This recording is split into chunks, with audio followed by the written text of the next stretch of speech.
வந்து ஏனாதாலும் அதாவது எவ்வளவு பிரதமர் நாங்க பாத்துக்கிறோம், இவ்வளவு மட்டமா பேசுற போது பிரதமரை நாங்க பார்க்கவே இல்லை. ஓய்ச்சிருவாரு ஓய்ச்சிருக்கா எப்படி சொன்னார கொஞ்சம் சொல்றது கேட்டுக்கா. இந்த திமுக வந்து சாதாரணமான இயக்கம் இல்ல, பல பேர் உயிர் தியாகம் செய்து வளர்க்கப்பட்ட இயக்கம், ரத்தத்தை சிந்தி வளர்த்த இயக்கம் இந்த திமுக.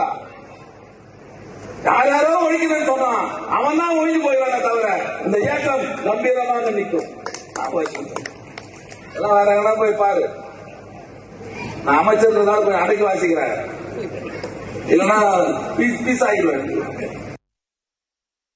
வந்து ஏனாதாலும் அதாவது எவ்வளவு பிரதமர் நாங்க பாத்துக்கிறோம், இவ்வளவு மட்டமா பேசுற போது பிரதமரை நாங்க பார்க்கவே இல்லை.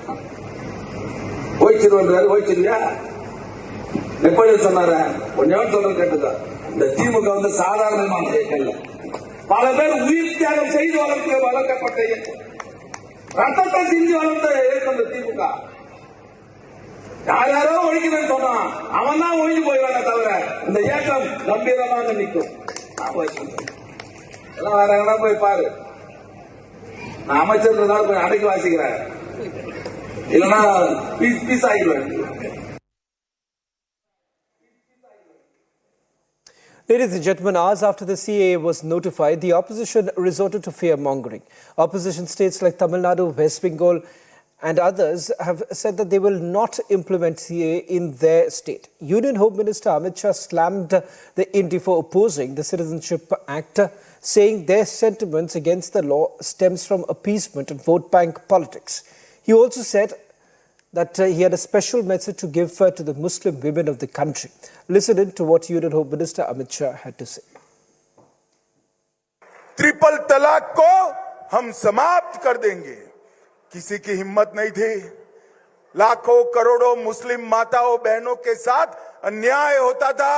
मुस्लिम की बात करने वाले, माइनॉरिटी की बात करने वाले मुस्लिम माताओं की आवाज नहीं सुनते थे।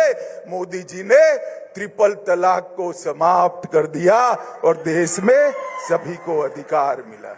मोदी जी ने कहा था कि हम महिलाओं को 33% आरक्षण देंगे। कांग्रेस पार्टी सालों तक सत्ता पर रही, परंतु उनको 33% आरक्षण रिजर्वेशन नहीं मिला। मोदी जी ने विधानसभा और लोकसभा में मातृशक्ति को 33% रिजर्वेशन देकर मातृशक्ति का सम्मान करने का काम।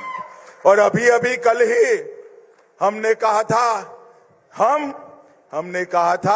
हम CAA लाएंगे।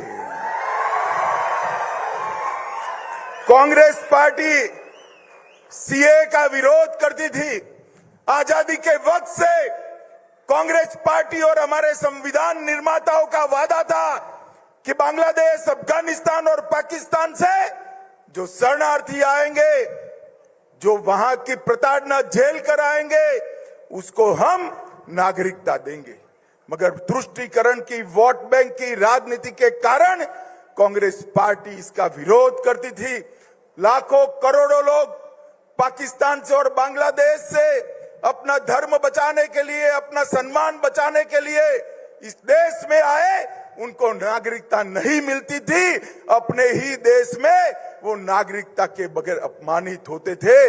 नरेंद्र मोदी जी ने हिंदू, बौद्ध, जैन, ये सारे सिख, ये सारे लोगों को नागरिकता देकर उनका सम्मान करने का काम नरेंद्र मोदी जी ने किया।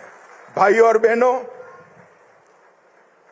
हमने इस शरणार्थियों को सम्मानजनक जीवन देने का काम किया है। उनकी संस्कृति, उनकी भाषा, उनका धर्म, उनके परिवार की महिलाओं का सम्मान, उसका रक्षा करने का काम किया है। और आज से, कल से इस देश में आया हुआ हर एक शरणार्थी मेरे और आपके जितना ही अधिकारी है इस देश पर। यह अधिकार हमने ही। मित्रों, आज तेलंगाना की जनता ने फैसला एक प्रकार से 3 पार्टियों के सामने भाजपा का चुनाव है। कांग्रेस पार्टी, TRS और मजलिस। मगर मैं कहता हूं ये तीनों पार्टियों का एजेंडा एक ही है। मेरी बात ध्यान से सुनना। तीन पार्टियों के सामने तेलंगाना की जनता को, भारतीय जनता पार्टी को और मोदी जी को चुनना है। एक कांग्रेस पार्टी, दो टीआरएस, तीसरा मजलिस।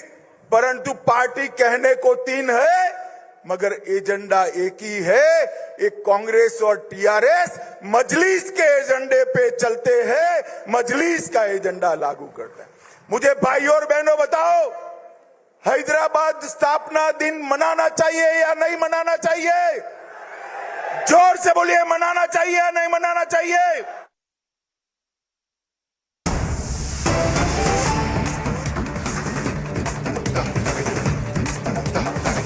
Getting in that big breaking news coming in, BJP has now released the second list of the candidates. List has been out for states of Gujarat, Haryana, Himachal Pradesh, Karnataka, Madhya Pradesh, Maharashtra, Telangana, Tripura, Uttarakhand. A total of 72 candidates have already been named. The big news now coming in. As far as the names from Maharashtra is concerned, Nitin Gadkari is going to contest from Nagpur. Sitting Minister Sudhir Mungantiwar is going to contest from Chandrapur. As far as Union Minister Piyush Goyal is concerned, his name two figures in from Maharashtra. In Mumbai North is from where Piyush Goyal would be contesting, is what we are picking up.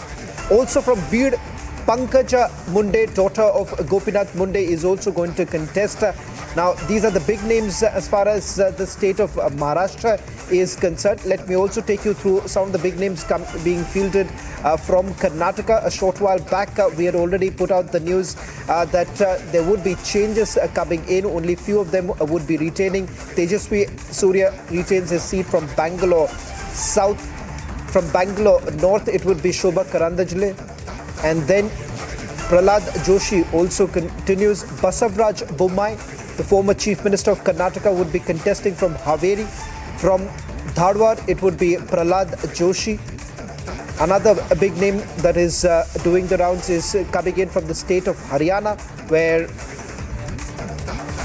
we're being told that we have a few other names that are now coming in. From Himachal Pradesh, it's going to be Union Minister Anurag Singh Thakur from Hamirpur. Let me also quickly bring in our senior executive editor Abhishek Kapoor, who is going to join us on this broadcast. Manohar Lal Khattar has also been named from Karnal, where he's going to contest. Remember, he's resigned as the chief minister. A new chief minister has been brought in. But you have big names now coming in as far as the second list of the BJP is concerned. 72 names have already been put out in this list. Abhishek, if you can hear me, big names figuring in the second list too. It was expected that Piyush Goyal would be fielded from Mumbai North, a confirmation now coming in. Similarly, a lot of speculations with regards to Nitin Gadkari. He too gets his seat from Nagpur. Yes, absolutely. That's a big one. Nitin Gadkari, with all the speculation that we were in Shawan. With all the speculation we were hearing, Shawan, about Nitin Gadkari, this should seal that debate with Nitin Gadkari getting the seat from getting the ticket from Nagpur, and then of course two seats of Delhi now getting a candidate, Harsh Malhotra from East Delhi and Yogendra Chandolia from Northwest Delhi. That's a reserve constituency. And then if you look at Gujarat, we have Ahmedabad East, Hasmukh Patel.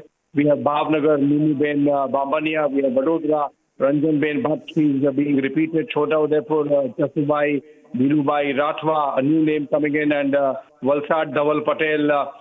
What is important is that if you go seat-wise, Haryana, for example, Manohar Lal Khattar gets to contest from Karnal. He's, remember, the chief minister who passed on the baton to another team yesterday, and now he gets his name in the Haryana list from Karnal, as was believed Ashok Tawar to contest from Sirsa. Rao Inderjeet Singh from Gurgaon is essentially being repeated. Krishan Pal Gurjar from Faridabad. And that's again a repeat. Anurag Thakur from Himachal Pradesh and Suresh Kumar Kashyap from Shimla. Karnataka, the big churn that was expected. So if I'm looking for the churn, Shawan. So if you look at Mysuru, you are seeing a replacement of Pratap Sima, who was a sitting MP, being replaced with Yaduvir Krishnadatha Chamaraj Vadeyar.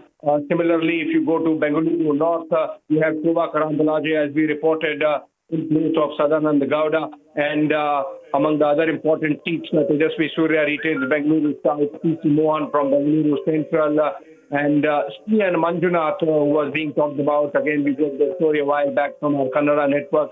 Bengaluru Rural, S. Balaraj from Chamarajnagar, to V. Somanna from Tumkuru.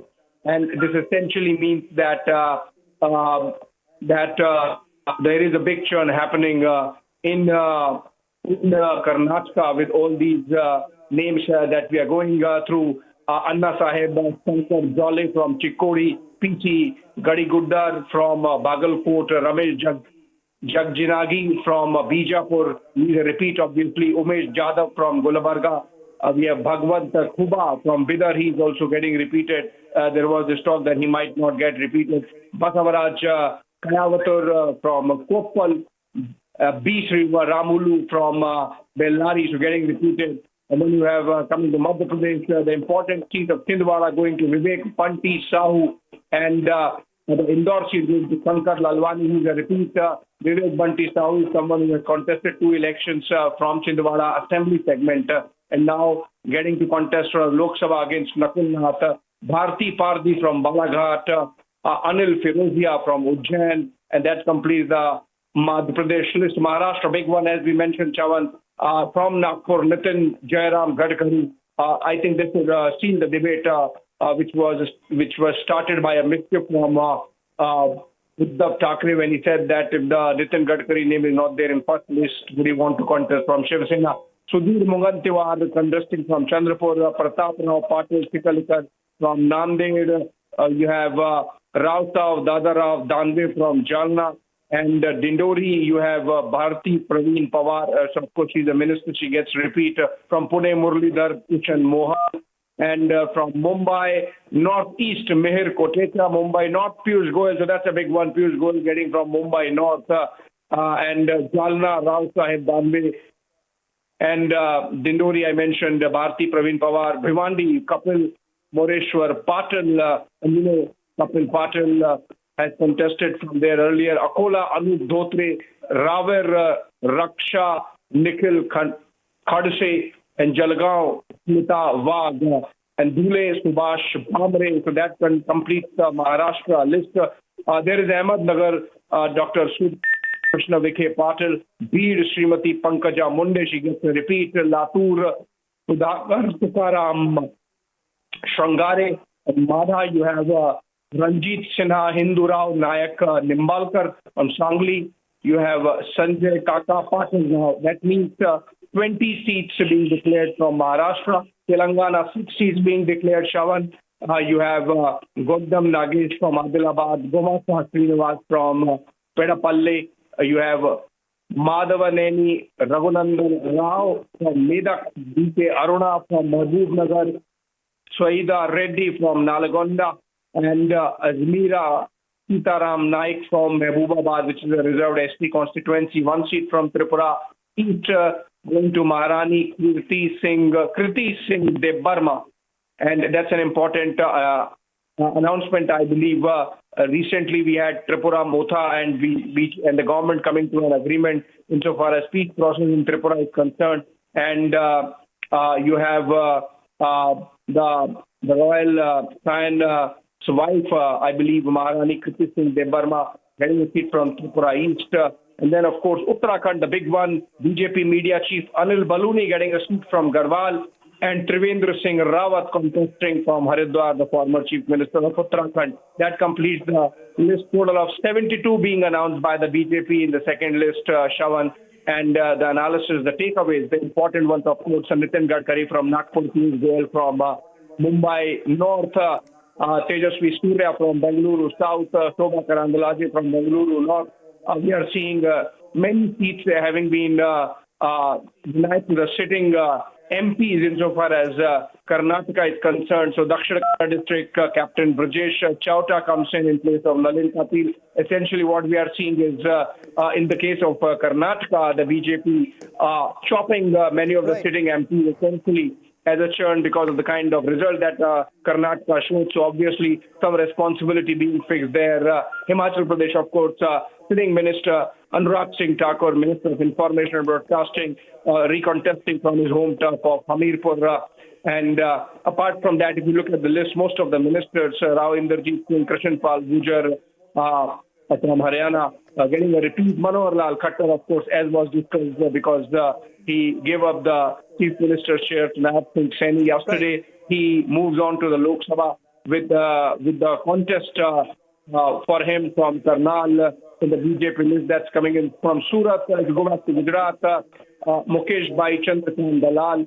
You have from Dhaval Patel from Valsad. You have Jasubai Bhilubai Ratwa from Toda Udaipur. Ranjan Ben Batra from. You have Nimuben Bambania from Bhavnagar, and Ahmedabad each seat has gone to Hasmukh Bhai Soma Bhai Patel. And then you have Sabarkantha seat in North Gujarat, Dudaji Bhai Thakur. That completes the Gujarat list. I'm repeating essentially the Delhi two seats that were left open in the last announcement getting completed now, with the East Delhi seat going to Harsh Malhotra and North West Delhi Reserve seat going to the Scheduled Caste Reserve seat going to Yogendra Chandolia, and Dadar and Nagar Haveli seat going to Kalaben Delkar. I believe she's the wife of Mohan Delkar, the independent MP. Now I think that family getting accommodated after Mohan Delkar had committed suicide. So I think this is a list which takes care of the Karnataka losses, Shawan, and brings in all the ministers, the performing ministers, Piyush Goyal, Nitin Gadkari, Anurag Singh Thakur, among others, gets in fresh blood. Remember, Anil Baluni happens to be a sitting member of Parliament in Rajya Sabha. He gets a ticket to contest from Garhwal in Uttarakhand for Lok Sabha. And there Abhishek. Of course, Rao Inderjeet Singh Yadav and Krishnapal Gujar from Faridabad and Gurgaon respectively. So I would say a lot of continuity there except for Karnataka, Shawan, and some of the seats that were left in Gujarat and Madhya Pradesh, their candidates getting announced in the BJP second list, with 72 names in the list that has been released by the party just now. Right. Abhishek, I'll just request you to stay on with us as we break it down for our viewers. Some big names coming in, contrasted to the list that was put out by the Congress party, where you have the Congress heavyweights running away, from contesting the Lok Sabha polls. But the state to really focus currently is Karnataka. Let me also bring in my colleague and our executive editor, Niranjan, and then I'll bring in our senior editor, Sucharita from Bharat Newsroom.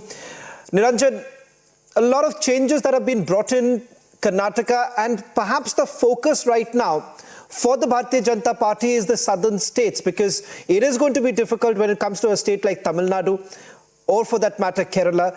The number game changes when it comes to Karnataka, because they are certainly hopeful that they will be able to stop the Congress in the state of Karnataka. So those changes that have been made, Pratap Simha's comments with regards to Yaduvir is something, is something that made headlines a while back. Shawan, let me tell you one thing. It's very interesting what the BJP is trying to do in Karnataka. I can tell you that, first of all, Republic broke this evening that 7 to 10. We had said 7 to 10 MPs would be replaced. Spot on. In the list that I have, 7 MPs, 7 sitting MPs have been replaced. And look at the stature of these MPs. Nalin Kumar Katil has been the BJP chief of Karnataka, dropped. Pratap Simha, one of the notable faces from the BJP, parliamentarian from Mysuru, dropped to make way for Yaduvir, an erstwhile scion of Mysuru, a royal. They have picked a royal. Yaduvir has been picked up by the BJP. And look at Sadanand Gowda. Sadanand Gowda has been a chief minister. a former chief minister has been dropped, and he has put out a post today while thanking everybody. He says when the time comes, he will speak his mind. Perhaps he's also miffed, but we all knew that he's going to lose his ticket anyway. And then you have someone like Siddeshwar who's been replaced, but somebody from his family is getting the ticket. But the point is, 7 MPs have been replaced, Shawan. And if the BJP won 25 seats in 2019, 25 plus 1, given that Sumalata was the independent who later went on to support the BJP, their aim is to get nothing less than less than the last number, which was 26. They have made big changes, but there are many surprises from the state of Karnataka. Let me go through that list with you. Some of the big names for you: Dr. Umesh Jadhav from Kalaburgi, who will be up against somebody we are expecting from Kharge's family. It is also Kharge's stronghold, so there is a possibility that he will be fighting against somebody from Mallikarjun Kharge's family. Kharge himself is not willing to fight this time. We've been breaking that detail. Somebody from his family, perhaps his son-in-law, could be fighting this time. And you look at some of the other names. Surprising that they've actually gone in for some of the leaders who actually face some negative comments or feedback. For example, there's Bhagwant Kuba, who's also Union Minister from Bidar. But there were many within the party who begged and pleaded for him not to be given a ticket, but he's been given a ticket anyway. I'm sure they've done their own homework. But some unknown names, some new entries. For example, in Koppal, there's a new entrant called Dr. Basavraj Kayavathur, and Sriramulu has been given a ticket once again. Basavraj Bommai, a former chief minister, surprise entry. There were rumors for quite some time now that he could be accommodated by the BJP in the Lok Sabha elections. A former chief minister has been given the ticket once again from Haveri. It's a surprise because if they've gone in for fresh faces and they've gone in for winnability, this is a little bit of a surprise. Basavraj Bommai there. Prahlad Joshi from Dharwad. Prahlad Joshi is a union minister, union parliamentary affairs minister. No surprises there. He's been retained in Dharwad. Davangere, there's one change. B.Y. Raghavendra in Shivamogga, the bastion of the Yediyurappa family, Yediyurappa's son, B.Y. Raghavendra, has been given a ticket there. A surprise also in Udupi Chikmagalur, which used to be Shobha Karandlaje's seat. There, a new candidate, Kota Srinivas Pujari, has been picked up. In Dakshina Kannada, there's a new candidate, Captain Brijesh Chauta, who's been given a ticket. Though his names were doing the rounds. There is a rebel, Shawan, called V. Somanna from Tumkur, there was a lot of rumors that he could have joined the Congress party. That could have happened, but they've retained him. They've given him a ticket. He wanted a ticket from Tumkur. He's got that. In Mysuru, it is Yaduvir Chamaraja Vadiyar, expected, given the Pratap Simha upheaval. But going through these names, and just one interesting name I want to mention, Dr. Manjunath. Dr. Manjunath is one of the most renowned names in medicine in Karnataka, has been at the helm of the Jayadeva Hospital, one of the most famous hospitals in Bengaluru. So he's been given a ticket from Bengaluru Rural. Bengaluru Rural is the seat of DK Shivkumar's brother, DK Suresh. So you have DK Suresh, who wanted a separate country. DK Suresh versus Dr. Manjunath. It is one of the battles to watch out for in 2024, because the Congress won just one seat. They just won one seat in 2019, and that was DK Suresh, the only parliamentarian from Karnataka. And he will be up against Dr. Manjunath, who is extremely popular from the state of Karnataka. So the BJP really going for the jugular this time, because Manjunath he's new to politics. He's just entered the BJP. He joined the BJP. I mean, he's going to join the BJP tomorrow. He just met Yediyurappa today. Now, given all of these developments, it's a fight to watch out for. And Shobha Karandlaje, union, she's been a union minister in the past, has been given Bengaluru North, which is a surprise. They've changed her seat. She's got the Bengaluru North seat. It's a seat that the BJP is most likely to win. They're very strong in that seat, so they've given her a safe seat, if I can say that. PC Mohan continues to be, the candidate from Bengaluru Central. He was a parliamentarian the last time around. And Tejasvi Surya, very popular young leader from Bengaluru South. He's retained his seat. There were rumors that perhaps one of the union ministers, like Jaishankar or Nirmala Sitharaman, could have been, fielded from Bengaluru South, because it's a bastion of the BJP. BJP hasn't lost that seat for a very, very, very long time. So it's a bag. It's a bag full of surprises in Karnataka.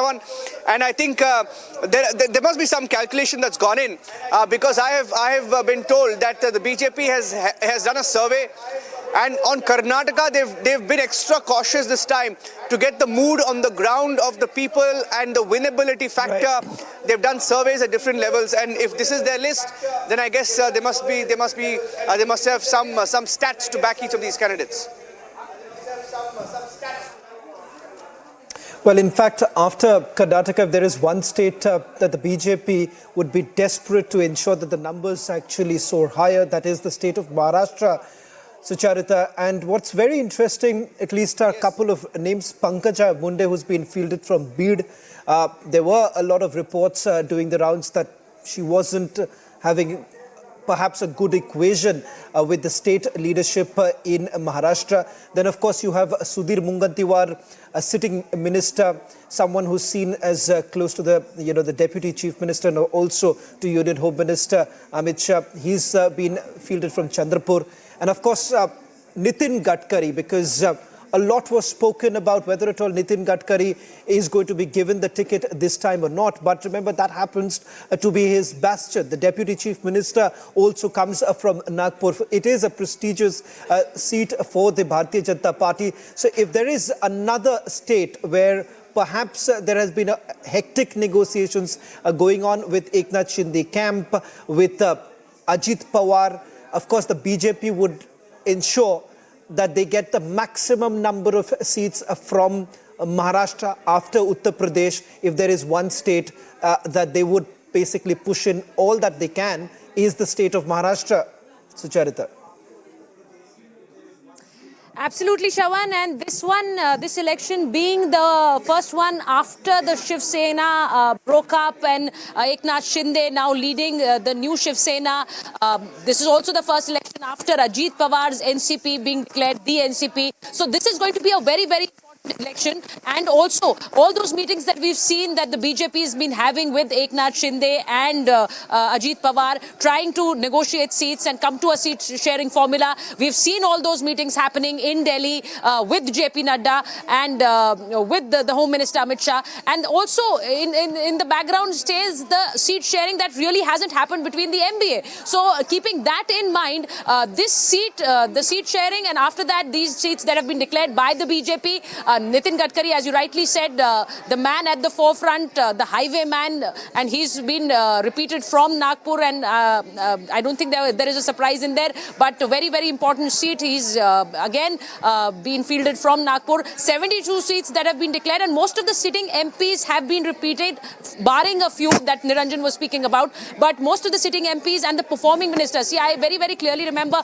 when the first list came out and we were speaking about it, Shravan. The criteria is winnability, and the criteria has been performance. And there have been several meetings where there has been a feedback report of these sitting MPs, how they've worked, what is their connect with the people on ground. That has been at the forefront, and that has been kept in mind also during those meetings with the Prime Minister Narendra Modi. And keeping that in mind, these names have been announced. Names for in different states, 72 names that have been announced today. We were hoping that there would have been more than 100. That was the speculation. But they've come out with 72 names, and very, very important names in this second list. You spoke about Maharashtra. Piyush Goyal, sometime back we were just discussing this in the newsroom, that Piyush Goyal will be fielded from Mumbai, and that is exactly what has happened. He's going to be contesting from Mumbai North. And again, Rao Sahib Dadarai Danve from Jalna, Pratap Rao Patil Chikhanlikar from Nanded, and Nitin Jairam Gadkari, as you said, from Nagpur. So very, very important names from Maharashtra, and they would want to actually make a statement with Maharashtra, as you were speaking about Maharashtra, because this is the election that would really show where these parties stand post the breakup. So BJP wanting to make a statement, also Shiv Sena and NCP. So we will also be waiting for the seats that will be announced from their side. But this is definitely going to be a very, very important state election for the state of Maharashtra from Lok Sabha, because these are soon going to be followed up by the state elections. So this is also going to give us a picture of what really is going to transpire in those state elections. So very, very important for the BJP to make a statement in these Lok Sabha elections in Maharashtra. As I said, winnability being the first criteria, people connect being the second criteria, and the feedback that has been taken from ground of all these MPs, the ones, especially the ones who've been repeated. the ones who've been repeated, the feedback reports that had been sent in to the BJP office, there were meetings with the Karyakartas, with the people on ground, and there have been several state-wise meetings that we've told our viewers about. So after all that, these seats have been announced, and most of the MPs who've been repeated are the ones who've really worked hard, who've had a people connect, and the ones who've been performing ministers, who've performed for this government have been repeated. The Prime Minister had told his Council of Ministers that the ones who come from Rajya Sabha should be fighting this election this time from Lok Sabha, and we get a peek of that in the form of Piyush Goyal, who's going to be fighting from Mumbai North. So that is one, and this is exactly what the Prime Minister had spoken about, because now that they've been in the government, they've been working for the country, they should be going and contesting and fighting those elections. So Piyush Goyal being an example of that. But very importantly, Maharashtra, and not just Maharashtra, Manohar Lal Khattar, if I may go across to Manohar Lal Khattar contesting from Karnal, the way things transpired in the last 2 days in Haryana, Manohar Lal Khattar resigning and Saini taking up that chair in Haryana, the Prime Minister is known for surprises, and the moment that resignation came, and there were discussions that Manohar Lal Khattar is going to be contesting the Lok Sabha elections, and that is precisely what has happened. He's been fielded from Karnal, and he's going to be a part. There's a move to take him to the center, and that is exactly what has happened. But imagine this has happened in the last 2 days, so we don't really know what the Prime Minister is thinking, what the BJP core team is thinking. There have been certain changes, and now Manohar Lal Khattar is going to be contesting from Haryana, from the seat of Karnal. So that is a big change. But I think that is something that we were discussing since yesterday, that he will be moved to the center, and that is why he's been fielded from Karnal. So not many surprises, but yes, a lot of discussion points, because as we said that most of the sitting ministers have been repeated, sitting MPs have been repeated, 72 names. So that zeros are down to maybe 2 more lists coming from the BJP, because 195 and 72 is what they've given us. We were assuming that it'll be a list of 100 plus, close to 125, but that really hasn't happened. So there is a seat sharing, and there is a discussion process happening. Today we had the news of Chirag Paswan striking an alliance and coming to a seat sharing consensus with BJP. So there's going to be more from Bihar coming up, and from the other states as well. But for now, very, very important announcements, and as we were mentioning, Anil Baluni, the national media convener for the BJP, he's been fielded from Garhwal. He being a key figure for the BJP, he also has been the Rajya Sabha member, but this time he's been fielded into the Lok Sabha. So very, very calculatively, the way the Prime Minister thought of the entire process, that these ministers or the ones who've been in important positions who come from Rajya Sabha should now go to the Lower House. They should be contesting elections, and that's precisely what we see in this list that has come out. Shravan. Well, so Charita, I'll just request you to stay on, because as far as the state of Maharashtra is concerned, it seems that the deal is not done as yet, particularly with Eknath Shinde and Ajit Pawar still demanding a larger share of the pie. In fact, Eknath Shinde's team has been asking about 18 seats, the seats that Shiv Sena had won last time. They had contested about 23 seats, with the BJP contesting about 25 seats in the last Lok Sabha polls. But this time, it appears that in Maharashtra, the BJP is aiming for roughly about 30 to 32 seats. That's what they are looking at, and perhaps 10 to 12 is what the allies would be getting in. Let me also bring in my colleague Priyanka, who's joining us from Ahmedabad right now. Priyanka, the list for Gujarat is also out. There are new faces that have been brought in, something that the BJP is experimenting in almost every state, while they're fielding their big names. At the same time, bringing in fresh changes, fresh faces have been brought in. What are the key highlights as far as Gujarat is concerned?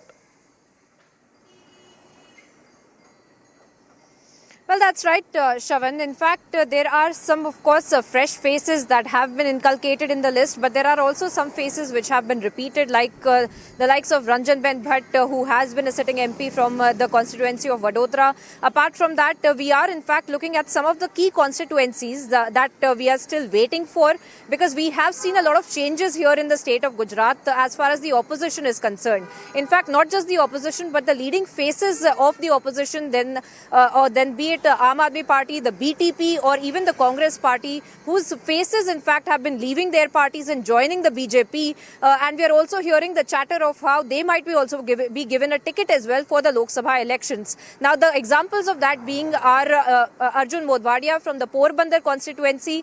He has in fact joined the BJP. Then be it Mahesh Wasawa, who is Chotu Wasawa's son, and with the BTP, he was with the BTP but has joined the BJP. However, it is unlikely now that he will be given a ticket, because we already see the Chota Udaipur seat, which is his home ground, in fact, that has already been announced. So that has been another update, because we have seen Mahesh Wasawa, who was also a very close aide of Ahmed Patel at some point, the late Ahmed Patel of the Congress Party. Now we are looking at Mahesh Wasawa having joined the BJP, Arjun Modwadia having been joined the BJP. Now the strategy of the opposition party, it seems as of now, the limited number of faces that they have, the MLAs that they have, they are the ones who have been given the tickets from the opposition, then be it the Congress Party or the Aam Aadmi Party as well. Then be it Chaitar Wasawa of the Aam Aadmi Party, who's also been, being considered from the Aam Aadmi Party to be given a ticket as well. So these are some of the updates that we are looking at. But of course, some of the key constituencies we will have to wait for from the BJP's third list as well. But however, as of now, we are looking at the BJP having given the chance to the performing MPs, then be it in the likes of Ranjan Ben Bhatt, and now we are also looking at several of the new faces as well that have been inculcated in the second list of the BJP. But of course, Shravan, all eyes on also, at least for the state of Gujarat, for the remaining constituencies, to understand how essentially this arithmetic of the opposition party leading faces really leaving the party and then joining the BJP, and how that really is working out, and whether or not the BJP is going to take advantage of it to give these people the ticket as well. Well, Priyanka, I'll just request you to stay on with us as we quickly recap for all our viewers who are tuning in right now. The second list of the Bharatiya Janata Party is now out. Big names as far as the state of Karnataka and Maharashtra is concerned. Of course, even in Haryana, where former Chief Minister Manohar Lal Khattar has been fielded. So they've gone in for the jugular, as many would be pointing out. But at the same time, remember, if you simply contrast that with the INDI alliance right now, with their list coming out, all that we have essentially seen is that their top guns, they've all gone missing. Most of them have expressed the desire out in public, saying that they do not want to contest the elections. Let me once again bring in my colleague Niranjan, who's joining us from the Kannada newsroom right now. Niranjan, perhaps in the state of Karnataka, they were hoping that there would be some momentum after the win that they had in the assembly polls. The Congress in Karnataka and many of the leaders here in Delhi have been exuding confidence, saying that because of the kind of schemes that have been brought in by the state government, they would be hoping that there wouldn't be anti-incumbency. But the situation appears to be a little different with the Lok Sabha elections, because the voting pattern is completely different. And more importantly, it is about the double engine that they've been speaking about.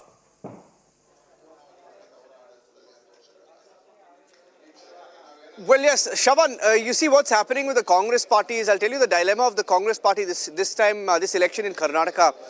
Many ministers were asked to contest this election from the state of Karnataka. Congress ministers, and I can tell you a few names. For example, Satish Jarkioli is a very senior leader in the Congress party.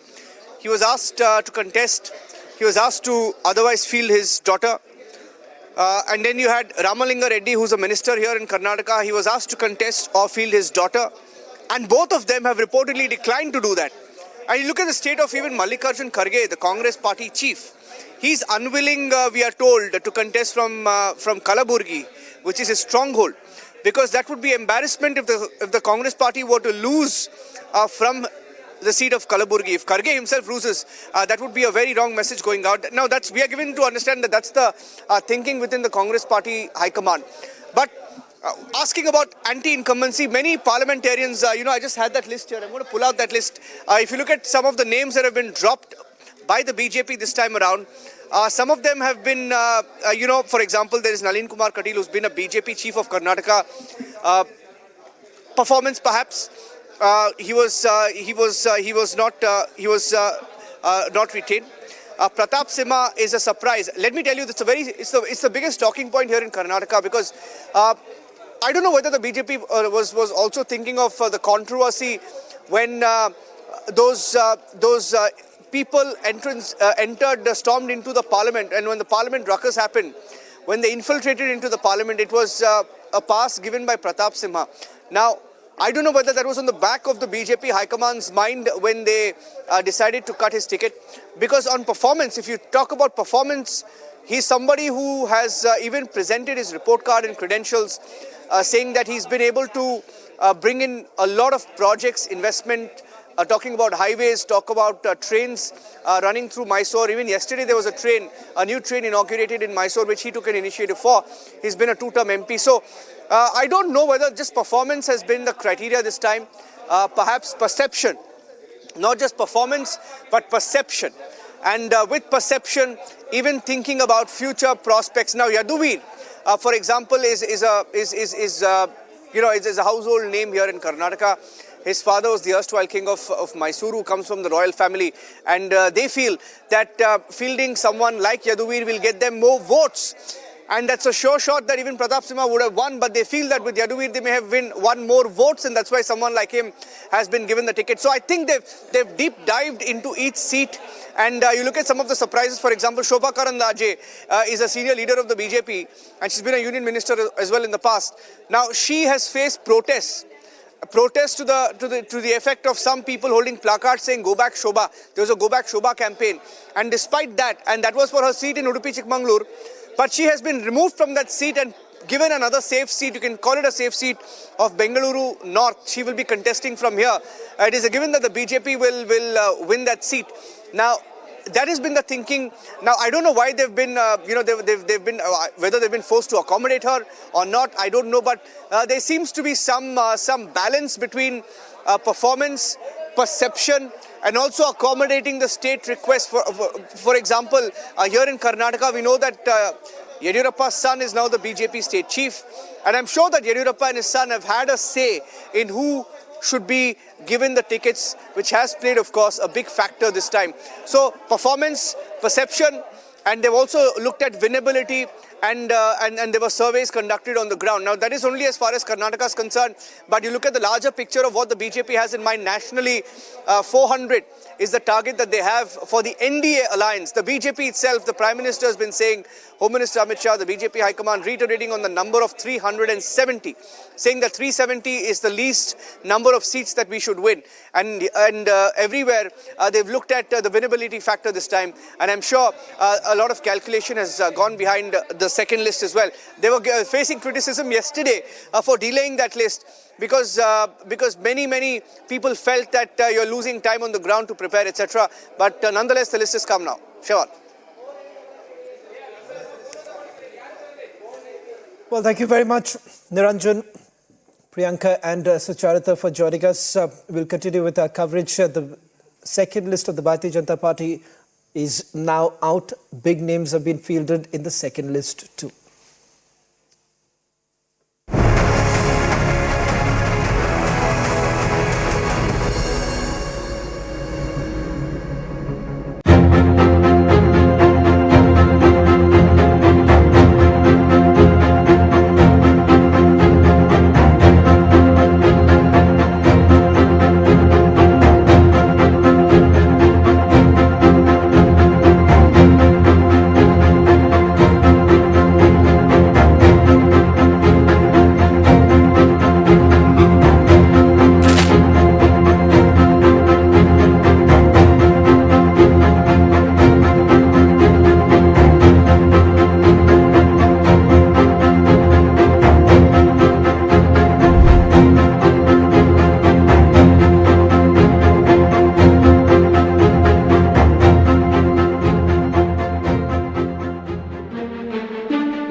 अस्सलामुअलैकुम। ये मैं national bank model colony से branch manager बात कर रहा हूँ। आज सुबह हमारे पास नया कैश आया है जिसमें कि ये नोट हैं और 1000 के भी आए हैं, 500 के भी और 5000 के भी। सारा फ्रेश कैश है और इसमें जो है वो ये हालात हैं इन नोटों के ये। और इस तरह के कितने पैकेट चले गए हैं मुझे नहीं पता, अब लोग वापस लेकर आएंगे तो पता चलेगा। ये तो एक आदमी ने कस्टमर ने वापस किया है तो ये पता चला। इसके अलावा हमने एक और बंडल भी चेक किया, ये एक और पैकेट है, इसमें भी यही हाल है। अच्छा, इसकी डेट कब तक है? 31 मार्च। ये सीरियल मैं आपको दिखाता हूँ। ये सीरियल है, ये सीरियल है इसकी। और इसमें ये एक नोट है 28 है, 29 इस तरह का, 29 20 तरह का। ये दो नोट, हर पैकेट में 2 नोट इस तरह से हैं। ये क्या सिलसिला है?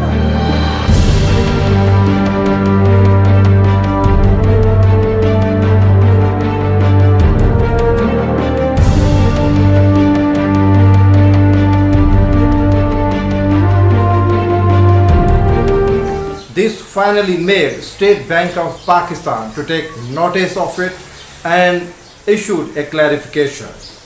According to the spokesperson of State Bank of Pakistan, it was not a case of fake currency note. Rather, these notes were somehow misprinted and there was nothing to worry about. Nobody has to worry about it. And according to the spokesperson, anyone who can get hold of these currency notes accidentally, they can get it exchanged from nearby any branch of the bank. But one thing is for sure, Pakistanis are panicked. It was only last year when fake notes of rupees 5,000 shocked every Pakistani, and so far the Pakistani authorities could not come up to find a foolproof solution to stop these fake currency notes. And now we are facing another saga of misprinted currency notes.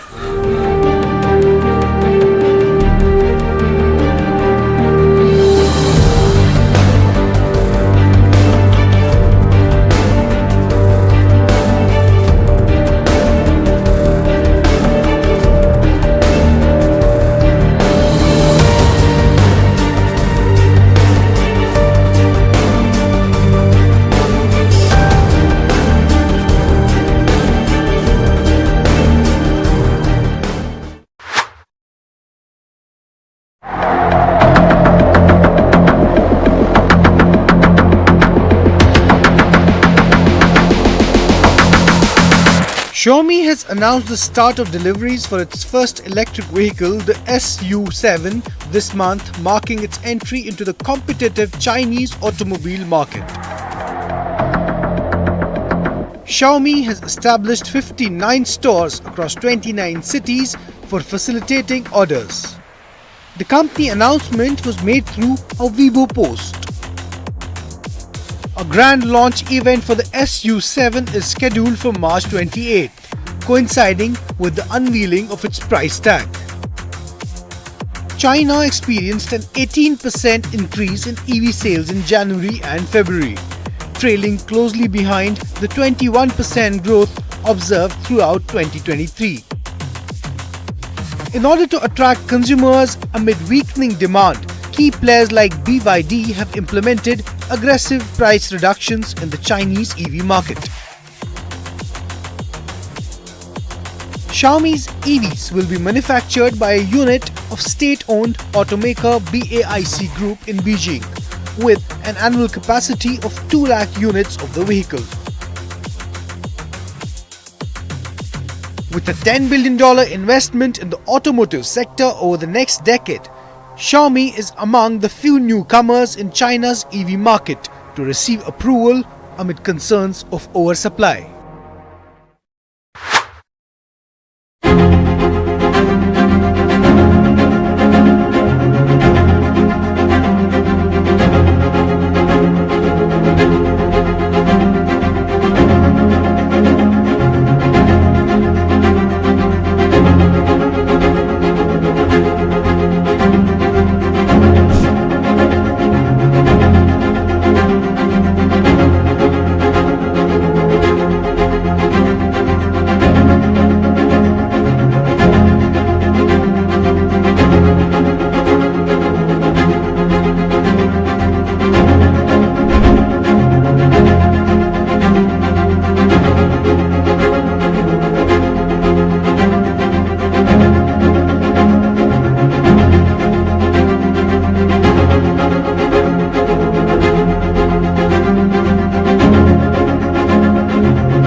बोलो यार। मैं Bharatiya Janata party का अनन्य भक्त। परिस्थितियां बदलती रहती हैं, लेकिन मैंने हर परिस्थिति में बीजेपी के लिए काम किया है और अब भी करूंगा, पहले से कई गुना ज्यादा करूंगा।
I think it's very rare for 3 events to happen on the trot. Chinese interference in Maldives, unnecessary Chinese interference there in Maldives.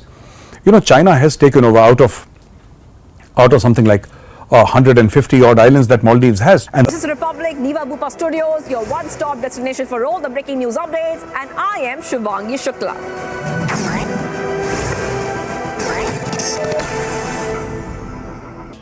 Amity faculty have filed over 2,100 patents. Yet another reason why Amity has been ranked among the top for innovation achievements.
We in India know better than almost any other country, and even today parts of India are occupied by another country.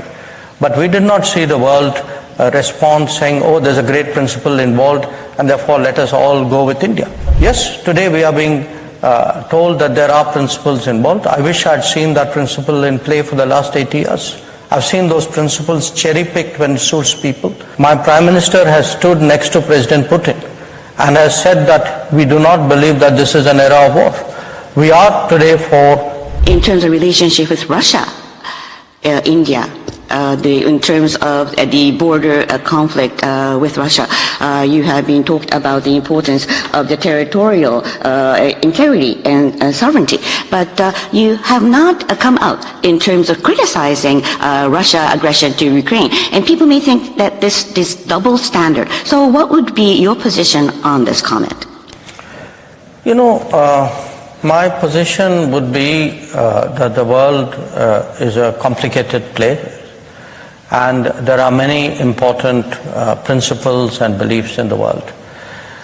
What happens sometimes in politics, in world politics, is countries pick one issue, one situation, one principle, and they highlight it because it suits them. But if one looks at the principle itself, I mean, we in India know better than almost any other country because immediately after our independence, we experienced aggression. We experienced an effort to change our boundaries, and even today parts of India are occupied by another country. But we did not see the world respond saying, oh, there's a great principle involved and therefore let us all go with India. So yes, today we are being told that there are principles involved. I wish I had seen that principle in play for the last 80 years. I've seen those principles cherry-picked when it suits people and not when it doesn't suit people. But I do think it's an important principle, because, I would say injustice was done to us. I'm not advocating it.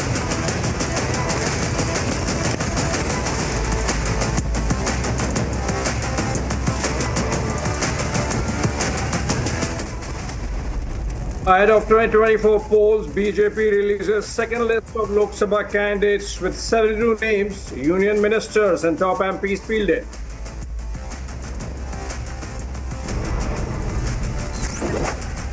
After Haryana political turmoil, Khattar to fight from Karnal, Piyush Goyal gets ticket from Mumbai North.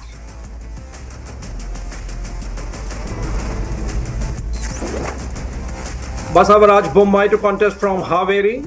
Tejasvi Surya retains ticket from Bengaluru South.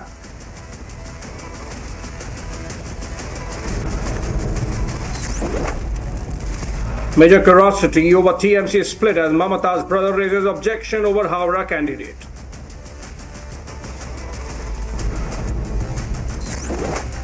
Hit politics at its peak yet again. INDI minister insults Prime Minister in a purported video. That's going to be our discussion, this burning question tonight.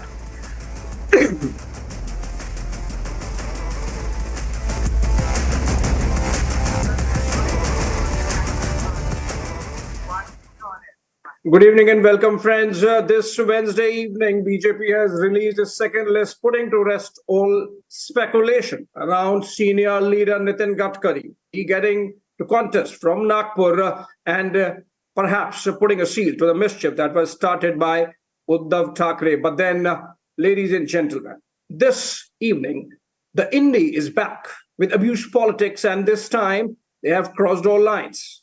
Tamil Nadu minister and DMK leader T.N. Anabarasan has sparked outrage after issuing death threats to the Prime Minister. In so many words, he said, we'll cut him to pieces. In a speech that was tweeted by the BJP during the 71st birthday celebrations of Tamil Nadu Chief Minister M.K. Stalin in Chennai, Anbarasan stated that if he weren't a minister, he would tear the Prime Minister into pieces. Listen into that outrageous comment, and then we come back and discuss. The INDI is back with abuse politics, and this time they have crossed all lines. Tamil Nadu minister and DMK leader TM Anbarasan has sparked outrage after issuing death threats to the Prime Minister. In a speech that was tweeted by the BJP during the 71st birthday celebrations of Tamil Nadu Chief Minister MK Stalin in Chennai, Anbarasan stated that if he weren't a minister, he would tear the Prime Minister into pieces. Listen in to that outrageous comment. வந்து ஏனாதாலும் அதாவது எவ்வளவு பிரதமர் நாங்க பாத்துக்கிறோம், இவ்வளவு மட்டமா பேசுற போது பிரதமரை நாங்க பார்க்கவே இல்லை. ஓய்ச்சிருவாரு, ஓய்ச்சிருவியா எப்படி சொன்னாரு, கொஞ்சம் சொல்ற கேட்டுதா.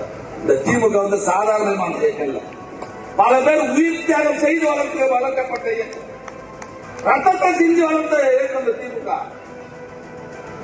யாரோ ஒழிக்கணும்னு சொன்னான், அவன் தான் ஒழிஞ்சு போயிடுவாங்க தவிர இந்த இயக்கம் கம்பீரமாக நிற்கும். எல்லாம் போய் பாரு, நான் அமைச்சர் போய் அடைக்கி வாசிக்கிறேன், இல்லைன்னா piece ஆகிடுவேன். The BJP has hit out at the INDI alliance for complete silence on the purported video. The DMK minister in the same government says that he will tear apart Prime Minister Modi. Anybody who is in defense of Sanatan Dharma, Bharatiya Sanskriti, Bharatiya culture, now the DMK wants to eradicate them too. It shows the mindset. It is not mohabbat ki dukan, it is nafrat ke bhaichar. And this is nothing new. Congress party leader also recently in Karnataka said, I will beat up Prime Minister. Will abuse politics backfire on the INDI in the 2024 polls? That's the burning question tonight. Joining me in this conversation, Prakash M. Swami, senior journalist. He's joining us live from Chennai. And we also have Sumant C. Raman, political analyst, leans towards the Congress party generally. He's live from Chennai as well. In fact, we will have Umar Junaidi. He's a political analyst live from Karnataka. But let me begin with Mr. Prakash Swami first. Mr. Swami, even if the Prime Minister said, let's eradicate the DMK, he did not say, let's cut Stalin to pieces. I mean, what kind of political discourse are we looking at when a senior leader of the DMK, a sitting minister, makes this kind of statement? Hello. The DMK is known for inflammatory speeches. Remember in 1978 or 79, they tried to kill Indira Gandhi in Madurai. Indira Gandhi was about to be brutally assassinated by DMK in Madurai, and she was saved by another Congress leader, Paran Nidamaran. So, assassinating opponents is nothing new to DMK. And the death threat issued to the Prime Minister is an open attack on democracy. I'm only wondering what the central government is doing, despite a minister issuing a death threat or the Prime Minister of the country. The people of Tamil Nadu want to know, is the central government taken cognizance of the speech? Are they going to take any action? Are they going to pass this also like the previous incidents? The DMK is under great pressure now because of the drug scandal, which the entire government is being racked.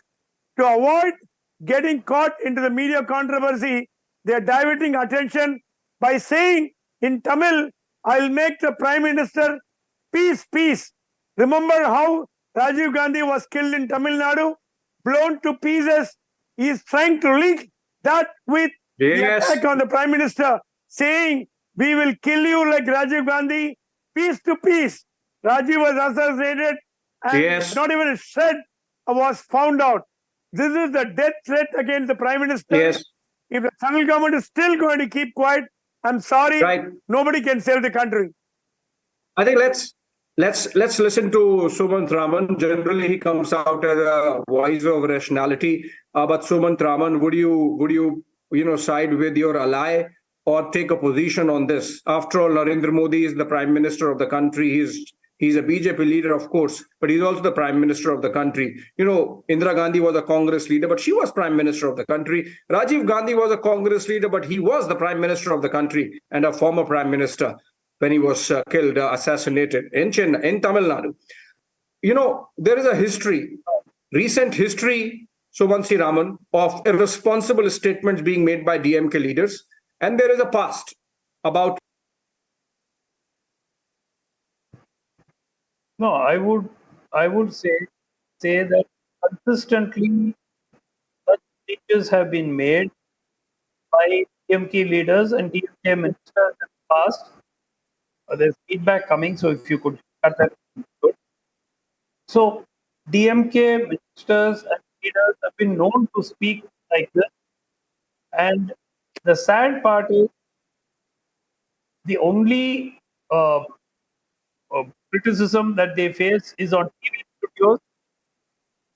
So the BJP, while they have objected to this, I do not know if they have actually gone to court against this minister, or if this whole thing only for scoring points on debate.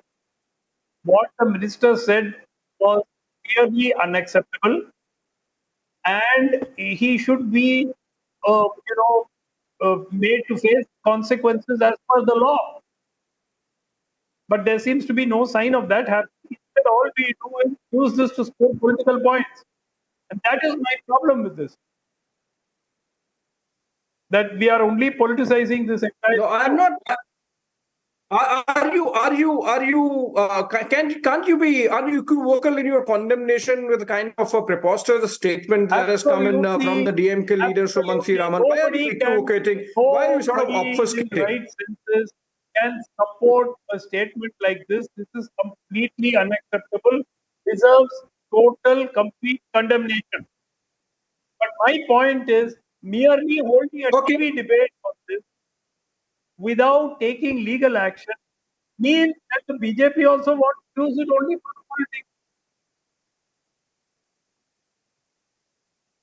Well, Subhant Raman, so far as the BJP is concerned, they of course have raised an objection to the kind of comments that are made, but there are legalities involved. What the minister has said, irrespective of whether someone says so, of whatever minister has says so as an individual or as a minister. It's a crime under Indian Penal Code. It's a threat to eliminate somebody physically, right?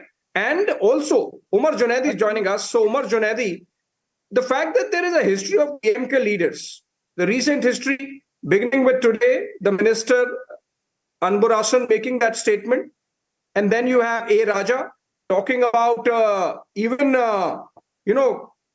making a suggestion that India's territorial integrity can be compromised, saying that the nation does not exist, saying that people who say Jai Shri Ram are stupid. And then you had Udayanidhi Stalin, of course. So I think there is some problem with the DMK, right? Would you agree, Mr. Junaidi, or you would side with them and take a position which seriously compromises the dignity of the office of the Prime Minister of the country? Good evening. The statement of the leaders of DMK stating that India is not a country, that thing is different, and their belief or whatever they follow, the dharma, they talk about the Sanatan dharma, is restricted to themselves, and they have an ideology to be followed, and they follow, and at times they might be correct. But talking about the statement recently given on this, particularly, I would like to say this is objectionable and this is condemnable. Nobody, whoever it is in the opposition, shouldn't shame the office of the Prime Minister. After all, it is the office of the Prime Minister of our country, and we have to respect, we have to give full dignity to the chair. Now, it is also wrong of our Prime Minister, to say in a political rallies to eradicate the opposition and targeting a particular party. So if you do that, definitely they'll be having every action as a reaction. So if you say that you will be finishing the DMK, no. Every action has an equal and opposite reaction is the Newton's thesis. If the Prime Minister says that let's remove DMK from power, the DMK can say that let's remove BJP from power at the same time. Or Sumant Raman, I'll come back to you. Let me ask a political question. Is this a sign of jitters, of nervousness on the part of DMK that the BJP is making some serious electoral inroads into Tamil Nadu this election? No, I don't think so. Yeah, I think that this is the standard DMK speak, which we have been hearing for 30, 40, 50 years. They are known for such aggressive speeches. Often the speeches are also quite vulgar and so on. So I don't see this as a sign of them being radical. Every opinion poll shows them winning the vast majority of seats. Some opinion polls show them winning all the seats. So I don't see that this is any great sign of growth of BJP that's causing them to become jittery and so on. This is just standard DMK speak. But is that acceptable then? I mean, you are sort of trying to reduce the scale of the preposterousness of the comment that has been made by the DMK minister. What have you done? What have you done you're saying, oh, this is normal, this is casual. You know, these things like these. Has the BJP taken legal action on all this?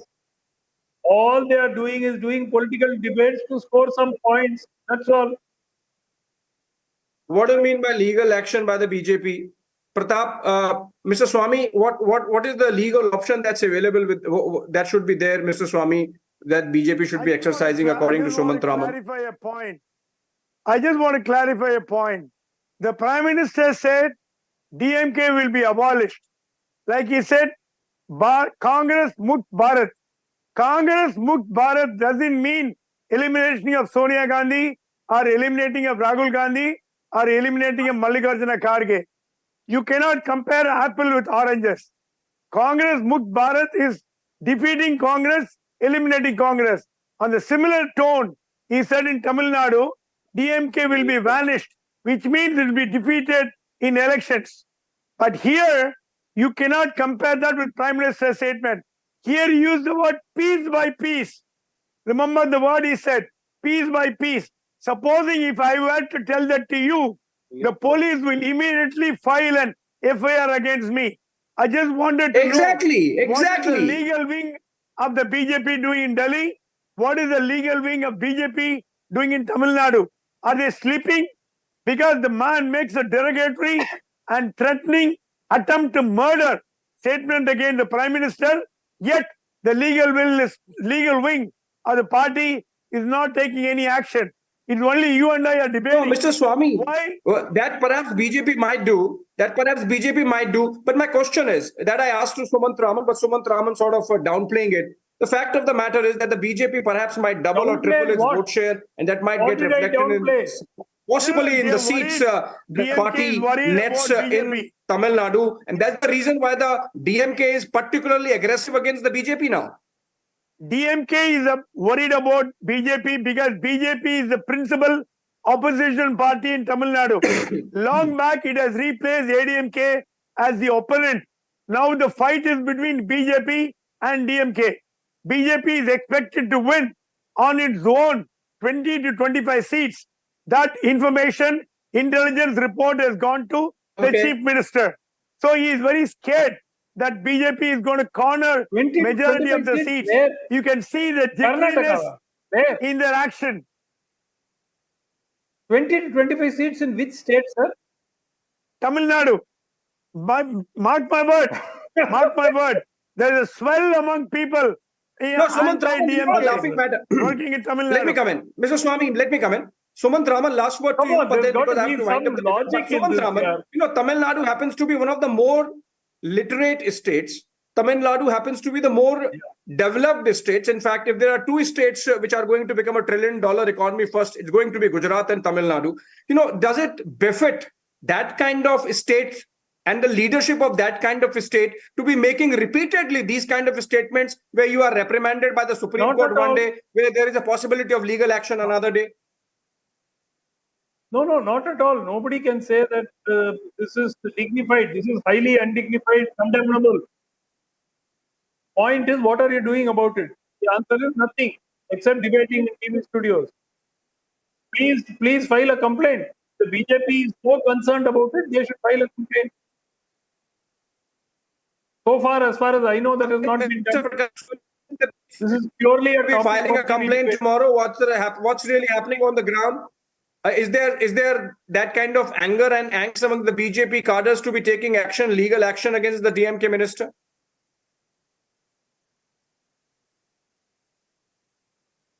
Who is that question So for? they are attacking income tax officials and ED officials. Tamil Nadu, they are attacking income tax and ED officials. What can BJP can do? They can even file a police complaint. The DGP will not take any action against the minister.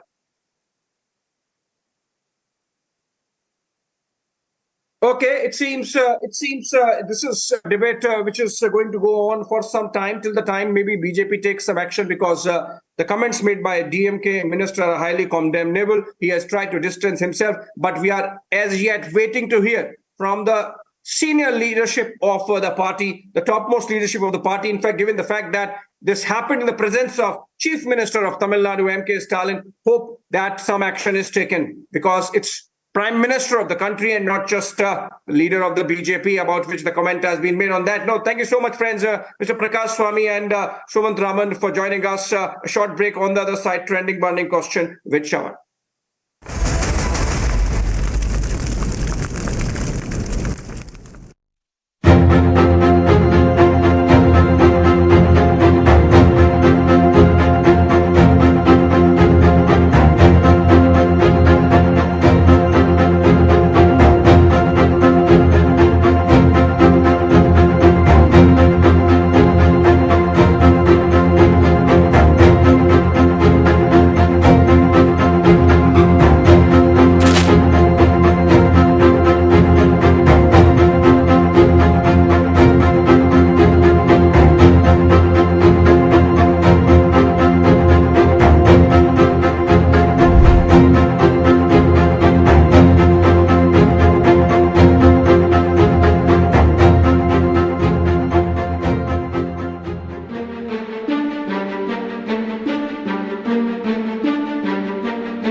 अस्सलामुअलैकुम। ये मैं national bank model colony से branch manager बात कर रहा हूँ।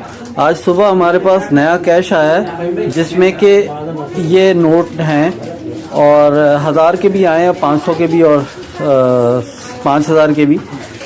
सारा fresh cash है और इसमें जो है वो ये हालात हैं इन नोटों के ये। और इस तरह के कितने पैकेट चले गए हैं मुझे नहीं पता, अब लोग वापस लेकर आएंगे तो पता चलेगा। ये तो एक आदमी ने कस्टमर ने वापस किया है तो ये पता चला। इसके अलावा हमने एक और बंडल भी चेक किया, ये एक और पैकेट है, इसमें भी यही हाल है। इसकी डेट कब तक है? 31 मार्च। ये सीरियल आपको दिखाता हूँ। ये सीरियल है, ये सीरियल है इसकी। और इसमें ये एक नोट है 28 है, 29 इस तरह का, 29 इस तरह का। ये दो नोट, हर पैकेट में 2 नोट इस तरह से हैं। ये क्या सिलसिला है?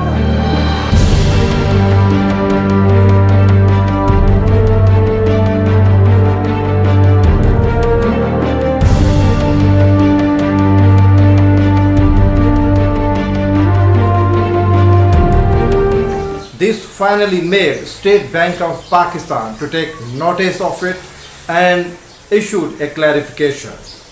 According to the spokesperson of State Bank of Pakistan, it was not a case of fake currency note. Rather, these notes were somehow misprinted and there was nothing to worry about. Nobody has to worry about it. And according to the spokesperson, anyone who can get hold of these currency notes accidentally, they can get it exchanged from nearby any branch of the bank. But one thing is for sure, Pakistanis are panicked. It was only last year when fake notes of rupees 5,000 shocked every Pakistani. And so far, the Pakistani authorities could not come up to find a foolproof solution to stop these fake currency notes. And now we are facing another saga of misprinted currency notes.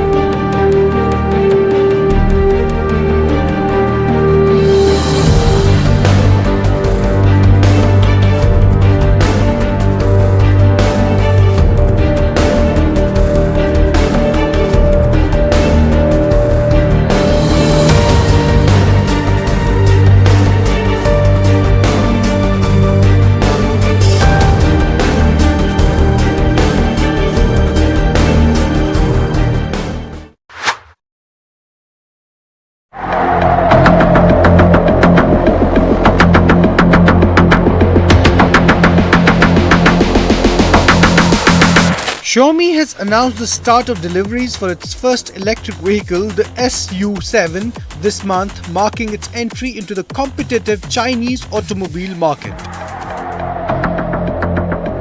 Xiaomi has established 59 stores across 29 cities for facilitating orders. The company announcement was made through a Weibo post. A grand launch event for the SU7 is scheduled for March 28, coinciding with the unveiling of its price tag. China experienced an 18% increase in EV sales in January and February, trailing closely behind the 21% growth observed throughout 2023.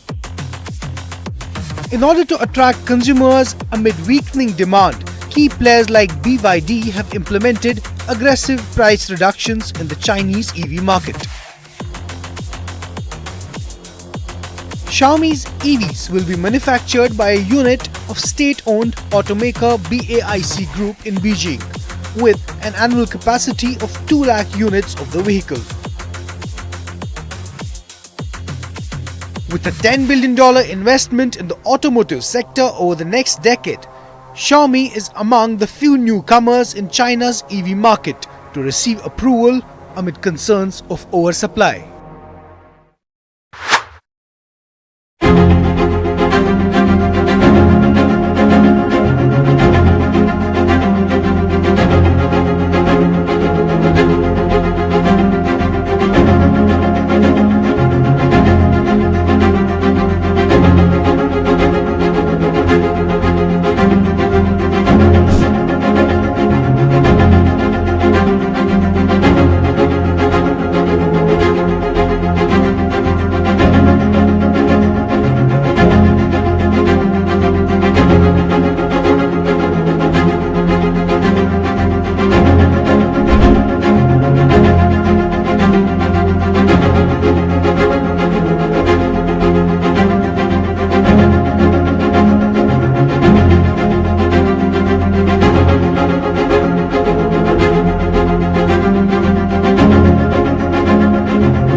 चुप करो यार। मैं Bharatiya Janata party का अनन्य परिस्थितियां बदलती रहती हैं, लेकिन मैंने हर परिस्थिति में बीजेपी के लिए काम किया है और अब भी करूंगा, पहले से कई गुना ज्यादा करूंगा।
I think it's very rare for three events to happen on the trot. Chinese interference in... Trending burning question, powered by Reva University and Century Club Prime. Hello and welcome. You're watching the Trending Burning Question with me, Shavan. Ladies and gentlemen, as the election season draws on India, there is major trepidation to put skin in the 2024 game by the Congress High Command. Sources say that Congress heavyweights want to opt out of the Lok Sabha contest. In Madhya Pradesh, Kamal Nath's son, Nakul Nath, has confirmed to Republic TV that his father will not be contesting the Lok Sabha polls. The situation is similar in Karnataka. Congress President Mallikarjun Kharge is reluctant to fight from his bastion Kalburgi. And the High Command is now mulling to field his son-in-law in fact. But this does not end. Same is the case with Ashok Gehlot in Rajasthan. But if you contrast that with the BJP, which has come up with its second list, then you have several former chief ministers who have been fielded. For instance, Manohar Lal Khattar is going to contest from Haryana. You have Basavaraj Bommai, who's been contesting from Karnataka.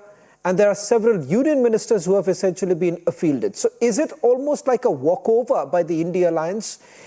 Is it because the way the Bharatiya Janata Party essentially started their campaign saying, "Ab ki baar 400 par"? Has that really spooked the Congress party? Listen in to some of the Congress leaders and then we begin the trending burning question. पूरा planning है हमारी और पूरी strategy बना रखी है। हम NDA सरकार की विफलता, हमारी सरकार ने जो अच्छे काम किए, यूपीए सरकार के समय जो हम अच्छे काम किए हैं, वो सारी और अभी 3 महीने में जो गवर्नेंस ये दे नहीं पा रहे हैं, ये सारे मुद्दे मिला करके और जो यूथ है वो पूरी के तरीके से अनएम्प्लॉयमेंट को लेकर के जो नाराजगी देश के सरकार के प्रति है, वो सब चीजें जनता के सामने है। Today he is coming to Bangalore. Let us see what he is the boss of our Congress, no? He has to take that decision to contest or not to contest. It is left to him.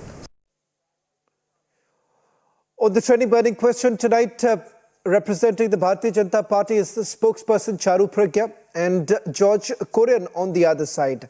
Let me ask this question first to you, George Kurian. On the same very day when the Bharatiya Janata Party is fielding their top guns, Piyush Goyal, then you have several other union ministers, former chief ministers in Haryana as well as in Karnataka. Contrast that with the list that has come out by the Congress party, barring Gaurav Gogoi, the only name that they put up from the state of Assam, and your beloved Rahul Gandhi. All the other top Congress leaders have decided that they are not going to contest the Lok Sabha elections. Some say that, look here, it's almost retirement stage, so we are not going to contest the elections. So even before the election begins, it's almost like we have lost the game.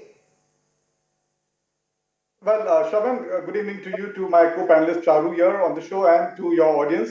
Let me begin by saying that it's not all over here. I mean, as you say, the India bloc, or be it the principal opposition party, the Congress party, is confident about giving a tough fight to Modi in 2024.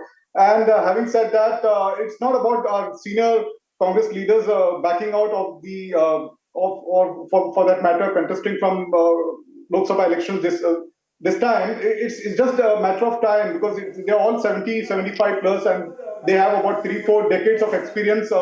They carry about 3-4 decades of experience. They have been MLAs a number of times and Lok Sabha MPs a number of times, having been ministers in the union government. So calling out, saying that they are shying away from contesting 2024 would not be a right, appropriate statement that you would be making at this point in time for the larger audience. I strongly believe that Congress party have a dearth of pool of young fresh blood who want to contest the. Mr. Kurian, why don't you then name one single big leader from the Congress party who's willing to contest? Given the fact that from the state of Gujarat, a short while back, news came in that Bharat Solanki says that I'm busy touring Jammu and Kashmir, so I'm not going to contest the elections. Digvijay Singh in Madhya Pradesh says, I'm not going to contest the elections. There are some reports now coming in that Manish Tiwari may not be contesting the elections. Now, you please tell me, what message is the Congress party really sending across? Well, I strongly believe that, the message the Congress party would be sending out to the larger audience is that, it would be a very good message to begin with, because we need young, fresh blood to come into electoral politics, and giving away, they would be definitely mentoring the youth in the coming days and take up organizational roles. In the Bharatiya Janata Party, we see that, the government keeps changing, and they keep changing names here and there. So no one consistently is contesting elections except for a few, which is a good thing. I strongly believe that Congress party is learning something from the Bharatiya Janata Party in this regard. You're quite optimistic on that part, Mr. Kurian, but Charu Pragya, as far as the BJP is concerned, some would say, like for instance, what's happening in the state of Karnataka, that you have brought in Basavaraj Bommai. Shobha Karandarajre has been moved from Udupi to Bengaluru. That was also because there was palpable anger against the parliamentarian. That's the local report that is coming in. But having said that, is the focus right now particularly in the state of Maharashtra and in Karnataka? Because in Maharashtra also you're finding it tough to negotiate with Eknath Shinde as well as Ajit Pawar. Not a very good evening to you, Shravan. Let me begin by congratulating every candidate on BJP's second list. We are absolutely geared up for Ab Ki Baar 400 Par. It's a fantastic balance of youth and experience. It's a list where we have fielded 3 ex-CMs, 11 sitting central ministers, and that actually is in stark contrast to the way Congress is functioning. I'll tell you why. It is always believed that a good leader leads from the front. In any battlefield, a good general is one who's down on the ground with his troop. In the case of Bharatiya Janata Party, it is absolutely true. In the case of Congress, their leaders want to hide. They don't want to contest. They don't even want to risk running a campaign because they know they're already on losing ground. In fact, their losing ground has been so firm that their own alliance partner, Mamata Didi, comes up with a list of her candidates and Congress didn't even know about it. Congress didn't even know that they don't have an alliance with the TMC. So that's the state of Congress. I'm not going to generalize it and say that's the case for the entire opposition. But moving on from there, I think we are going to focus on every corner of the country. It's not going to be that we are more focused on one area, not so much on the other. Wherever we have alliance partners, we have decided on the seat share already. It's already been discussed. It will be declared very, very soon. The seat share for Bihar has been discussed. The seat share for the South has been discussed, as it has been for the state of Maharashtra as well. So, like I said, this is no fluke. This is sheer hard work. This is excellent planning. This is all hands on deck, and it's all tall leaders leading from the front. The Congress says that fielding Gaurav Gogoi, Vaibhav Gehlot, Nakul Nath, it's the second generation, fresh face, young blood. You, on the other hand, are only fielding those who have been experienced, not really bringing in the, perhaps that fresh mix into it. That's what the retort coming in from the Congress party. Does that really hold? No, not at all. And I'm not even going to dignify that with an answer. If you put both our lists together, you see how many youngsters we are fielding, how many people are under the age of 40, how many people are under the age of 50. There are some young people like Dhaval Patel who've been working behind the scenes for, I think, as long as I can remember, 15 odd years. And today he's been given a ticket. So that is fabulous. The important thing is, again, I'm going to repeat this, let Congress field whoever they want, but the public is not going to be fooled, because to the people, it is obvious that Sonia ji chooses to go to a Rajya Sabha from Rajasthan and not Himachal because they're not sure of their own MLAs. It's clear that Rahul Gandhi or Priyanka Gandhi Vadra, they don't even want to mention or talk about Uttar Pradesh because they're not sure what's going to happen. Last they contested in the state, their vote share was limited to 2.5%. That's the level to which Congress has been decimated. Okay. Ashutosh wants to respond. Ashutosh, the question that I also asked George Kurian is that whatever said and done, if Rahul Gandhi today says that I'm doing Bharat Jodo Nyaya Yatra, and what he essentially sees is that his entire team His entire team seems to have left him in the lurch, starting from Mallikarjun Kharge to Digvijay Singh in Madhya Pradesh to Bharat Solanki in Gujarat. Almost each of his big names have actually deserted him. It's not about bringing in fresh what blood. you are saying here is that the older generation is not shying away, but gracefully giving way to the younger generation for carrying forward the baton of democratic forces and the Gandhian ideology, which is under attack today. Rahul Gandhi is no longer the younger generation. Remember that when Narendra Modi No, one second, Ashutosh. If the rationale is bringing fresh. Ashutosh, hear me out. Ashutosh, hear me out. 1 minute. Hold on. Hear me out.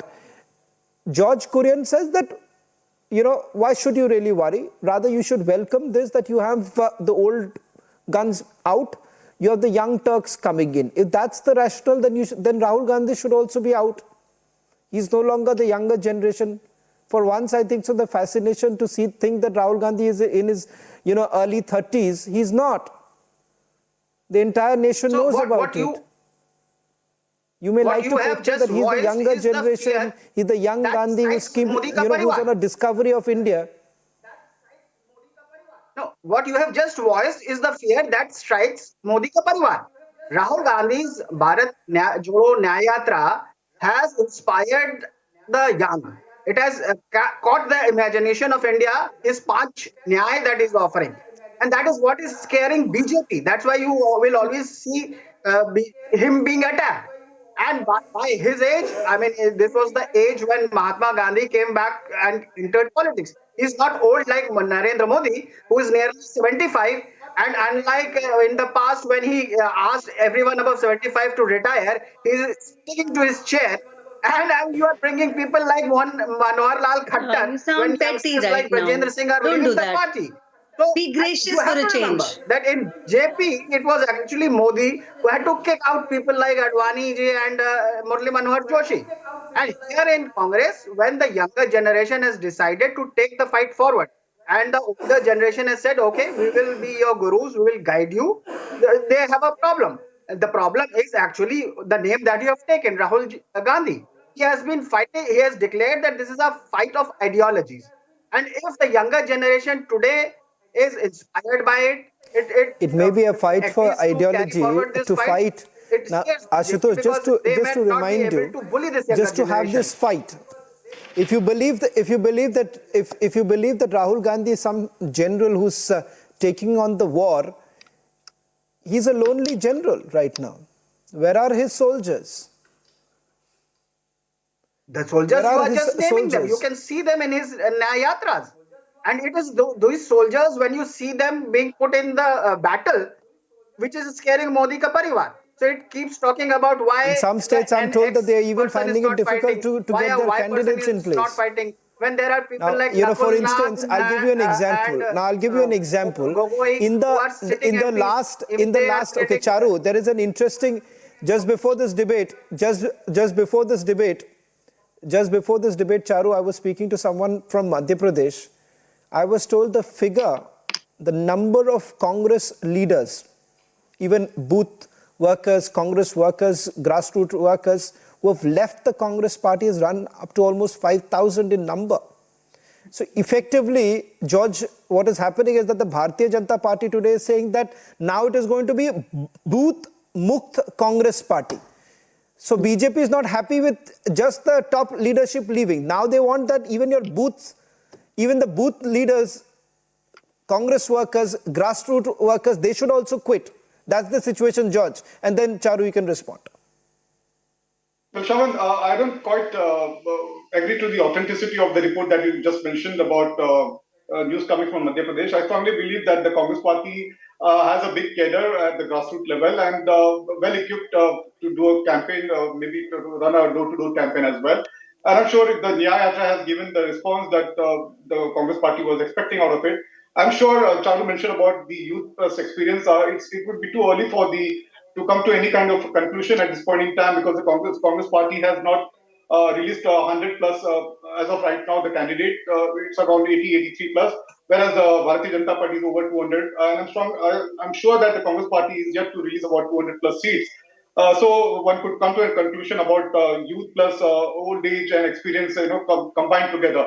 And I strongly believe that the younger generation need to come forward, and the youth has to mentor them in a different role altogether. The senior leaders, as you mentioned, be it Kamal Nath, Ashok Gehlot, Mallikarjun Kharge, they all have their roles to play.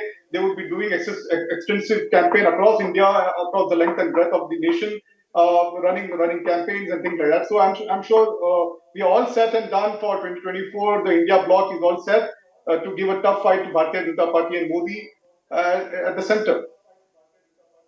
Can I respond, please? I like that optimism, George, you have. But Charu, final response coming in from you. Both Ashutosh ji and George ji have a lot of optimism, and I wish them all the best. But let's look at the writing on the wall, shall we? Congress said that they have an alliance. They couldn't even keep that alliance together. Congress said they are discussing the seat share all the way from June last year till now. It's mid-March. They couldn't discuss the seat share, and that is why other political parties got frustrated and released their own lists. That's the truth of Congress. With your first list, you've actually exhausted every single known Congress name that you had. And that's the truth. Because apart from these names, there's nobody else who's even willing to contest. And you are as aware of that as I am. So I am sorry. If you think having a leader who's waltzing across the country at a time where he should have been with his alliance partners is a big green flag for the voters of this country, You let should me tell you remember it's that not. Mamata Let me also tell you, Ashutosh ji, wait now. Ashutosh ji, I didn't interrupt you. I know, I'm riling you up. I'm riling you up, but don't get riled up. Listen to what I'm saying. She's a person who Don't get riled up. was a minister with Vajpayee government, who has had ties with BJP, and she is a person who was trying to scuttle this right from the start. Ashutosh, there is very little time that we have, so at least allow her to make a point. Why has Rahul Gandhi gone on a Bharat Jodo Nyaya Yatra, and it should instead should have been discussing seats? They have been that's a question. That's a question, Ashutosh. That's one second. Ashutosh, a quick response to that. A quick response to that. Hold on, Ashutosh, 1 minute. Ashutosh and Charu. Now, as far as raising questions about the Bharat Jodo Nyaya Yatra, forget about the BJP. India Alliance members themselves have asked this question. Your former ally Nitish Kumar asked that question. Mamata Banerjee, because of that Bharat Jodo Nyaya Yatra, almost ended up telling you that you don't even deserve one single seat. So forget about the BJP.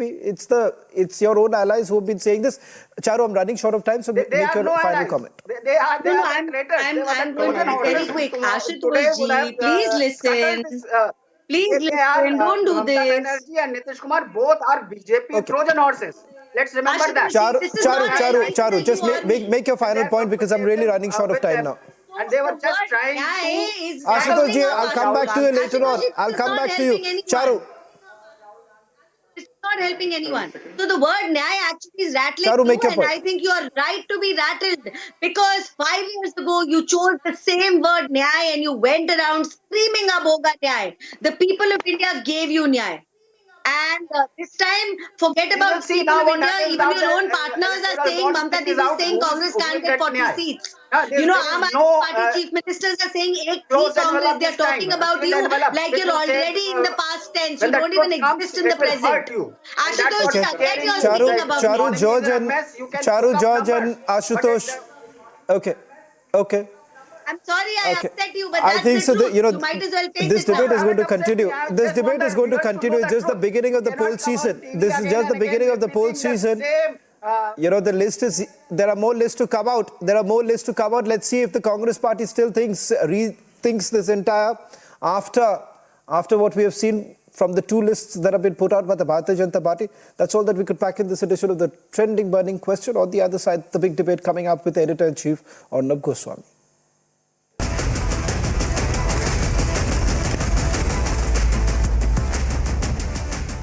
Amity faculty have filed over 2,100 patents. Yet another reason why Amity has been ranked among the top for innovation achievements.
we in India know better than almost any other country, and even today parts of India are occupied by another country.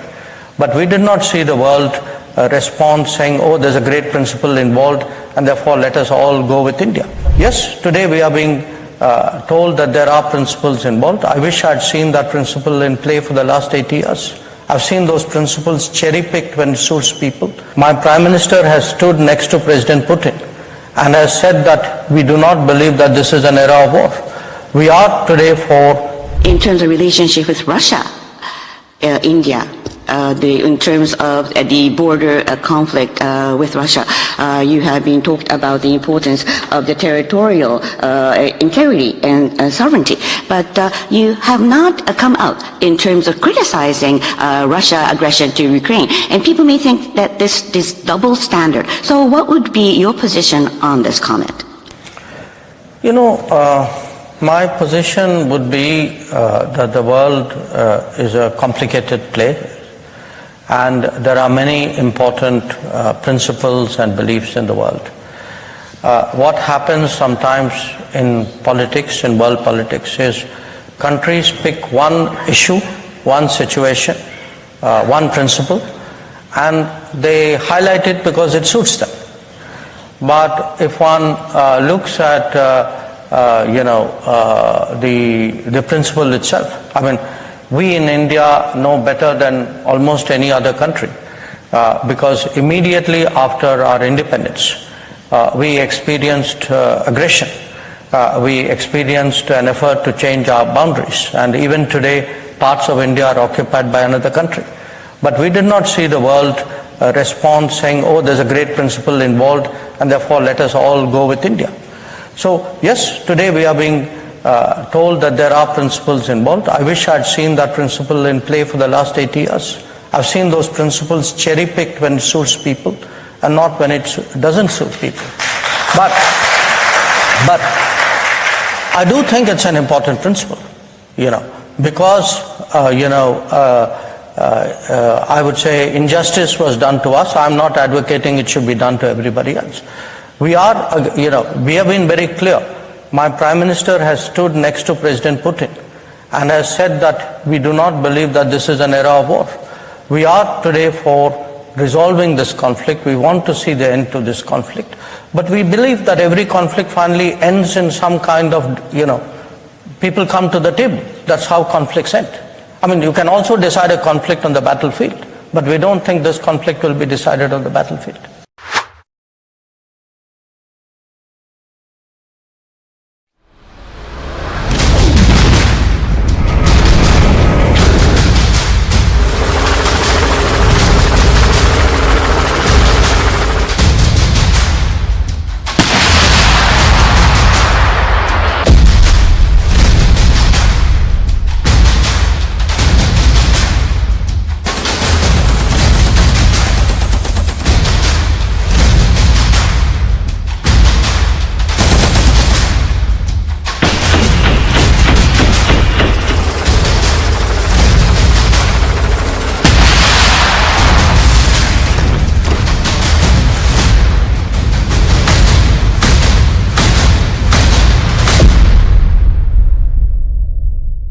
In the arid terrain of Rajasthan's Pokhran, Indian military might on display, a first of its kind exercise. Tri-services hold mega exercise Bharat Shakti. From the LCA Tejas fighter jets, robotic mules, T-90 tanks to the Pinaka multi-barrel rocket launcher. Tri-services displayed their prowess during the fire and maneuver exercise at Pokhran field firing ranges. Exercise Bharat Shakti simulated realistic, synergized, multi-domain operations displaying integrated operational capabilities of the Indian Armed Forces to counter threats across land, air, sea, cyber and space domains. The Indian Army's Special Forces, the Indian Navy's Marcos and the Garuds of the Indian Air Force infiltrated a simulated battlefield in all-terrain vehicles and conducted slithering operations while surveillance of the battlefield was carried out by remotely piloted aircraft and drones.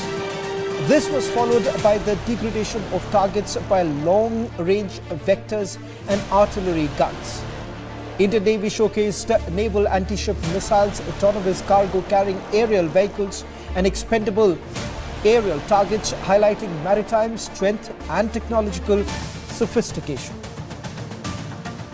Indian Air Force deployed the indigenously developed light combat aircraft Tejas, light utility helicopters and advanced light helicopters, demonstrating air superiority and versatility in air operations. Centre reiterates CAA won't impact Muslims. Opposition fearmongers, protests escalate. Can CAA withstand a legal challenge? Debating at 9 p.m.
अस्सलामुअलैकुम। ये मैं national bank model colony से branch manager बात कर रहा हूँ। आज सुबह हमारे पास नया कैश आया है जिसमें कि ये नोट हैं और 1000 के भी आए हैं, 500 के भी और 5000 के भी। सारा फ्रेश कैश है और इसमें जो है वो ये हालात हैं इन नोटों के ये। और इस तरह के कितने पैकेट चले गए हैं मुझे नहीं पता, अब लोग वापस लेकर आएंगे तो पता चलेगा। ये तो एक आदमी ने कस्टमर ने वापस किया है तो ये पता चला। इसके अलावा हमने एक और बंडल भी चेक किया, ये एक और पैकेट है, इसमें भी यही हाल है। 31 मार्च। ये सीरियल आपको दिखाता हूँ, ये सीरियल है, ये सीरियल है इसकी। और इसमें ये एक नोट है 28 है 29 इस तरह का 29 20 तरह का। ये दो नोट, हर पैकेट में 2 नोट इस तरह से हैं। ये क्या सिलसिला है?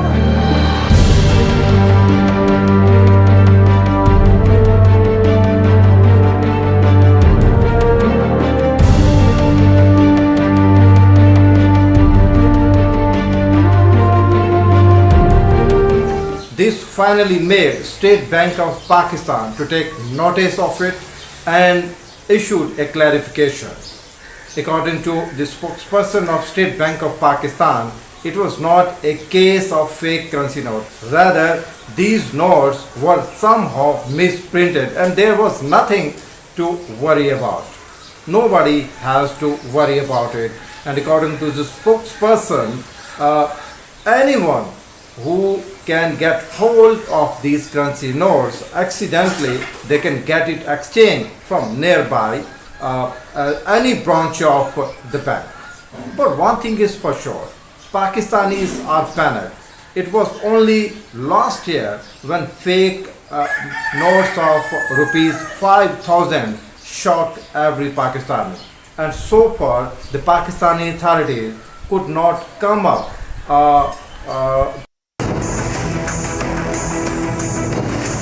Centre reiterates CAA won't impact Muslims. Opposition fearmongers, protests escalate. Can CAA withstand a legal challenge? Debating at 9 p.m.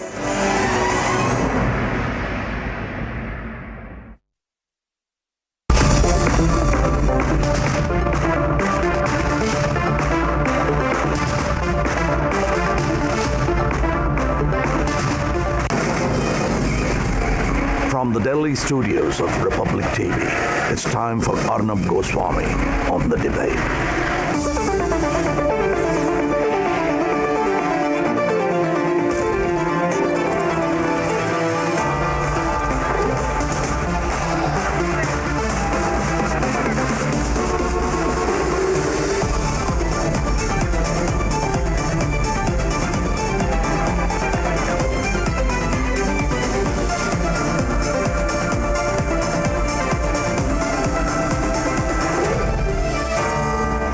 Arnab Goswami on The Debate at 9, presented by Amity University, powered by RP Sanjeev Goenka, Century Club Prime and Policy Bazaar.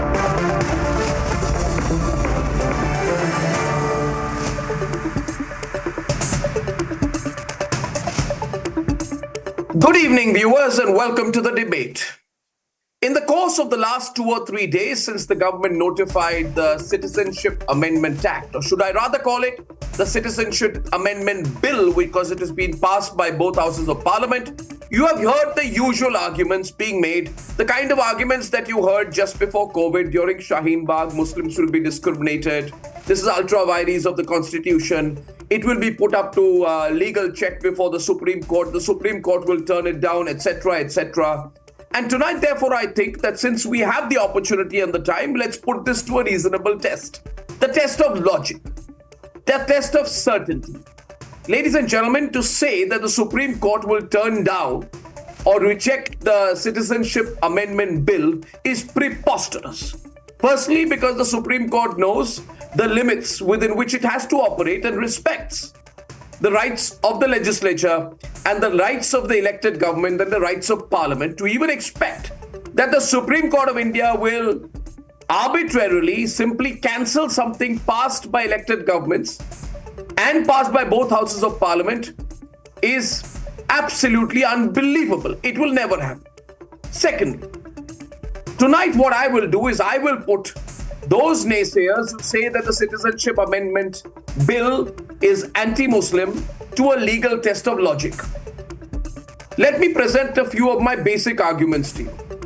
If you say, why not Muslims? If Christians, Parsis, if Sikhs, if Buddhists, if all of them, and Hindus of course, are to be allowed from neighboring countries of Afghanistan, Bangladesh and Pakistan to be fast-tracked into getting Indian citizenship, why not Muslims? Well, I have not heard anything more ridiculous. It's essentially because these Islamic nations are anti-minority and have allowed for decades the systematic persecution of anyone who's non-Muslim on their soil, as a result of which their numbers have been going down in extreme measures. Everyone knows that, and yet they want to deny it. I don't understand why. Secondly, some people say you've introduced a filter of religion in the test of citizenship. That's madness to say that. Religion is not the filter. Any logical person would say that. Persecution is the filter. Torture is the filter. Denial of human rights is the filter. Religion is not the filter. And then some people say, why not Muslims? If you take that argument tomorrow, you'll say, why not people from Iceland? Why not people from Argentina? Well, essentially because persecution is the filter in this case. And then finally, the politically correct set who know so little about the law and live in a la-la land say, Article 14. Well, do they not know about Article 15? And what does Article 15 of the Constitution say? Article 15 of the Constitution says that the state shall not discriminate against any citizen of India on any grounds, race, gender, region, place of birth, so on and so forth. Operational word being, the state shall not discriminate against any citizen of India, which means once you become a citizen of India, you're equal to all. Doesn't matter what your place of origin is. Doesn't matter if your origin was from Pakistan, or your origin was from Argentina, or your origin is from Afghanistan. Once you are a citizen. Article 15 makes it extremely clear that once you are a citizen, that test of equality, that test of lack of discrimination applies to you. Now, the Constitution of India, I presume everybody should understand, is for Indian citizens. Therefore, to avoid a reference to Article 15 in order to mislead people of this country against the Citizenship Amendment Act is childish. Ladies and gentlemen, we have a long way to go in the debate tonight. But I hope that you will be with me, because I'm going to put the test of logic to all the anti-arguments put against the Citizenship Amendment Bill. To be a large country, to be a Viksit Bharat, we have to have a big heart. And the Citizenship Amendment Bill is that way of showing to the world that we have a big heart, that we are human, humane, and humanitarian. Ladies and gentlemen, I come to you with two fundamental debates tonight. The first, where I put the test of reason and logic on the Citizenship Amendment Bill, and why I believe it will not just withstand, but it will absolutely demolish any legal challenge. On debate number one, I am joined by the one and only legal jurist par excellence, Mahesh Jetmalani, who's put out a really good piece on CA and CAB. Now, you also know that a list of 72 more names from the BJP was announced. I think I'm seeing a trend here. I'm seeing former chief ministers being brought in. I'm seeing more OBC names. I'm seeing people who've not fought the Lok Sabha elections being taken out of Rajya Sabha and being made to fight Lok Sabha elections. So I'm seeing a purpose there behind what the BJP is doing. And in the run-up to 24, I'm sure you'll love my analysis of that at tonight. But before that, here are the headlines. Of course, this Wednesday evening on the debate tonight.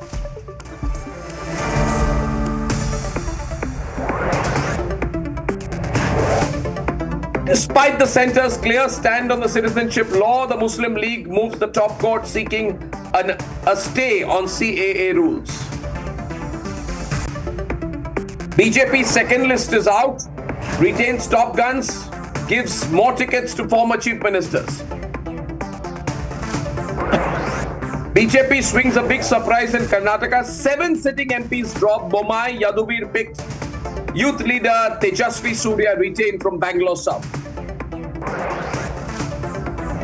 Haryana's political thriller concludes with former Chief Minister Mohanlal Khattar now put in the Lok Sabha race.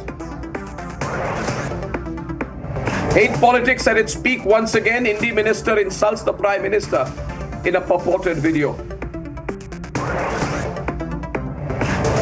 And fight within the family. Major curiosity as Mamata cuts all ties with her own brother, Baboon, after Baboon fights with her over not being given a ticket.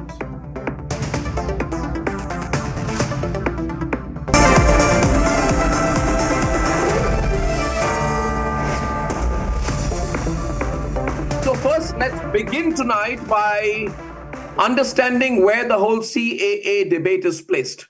Tonight, you can consider the next 50 minutes an explainer on why the Citizenship Amendment Bill is anything but against Muslims in the country. Here it is.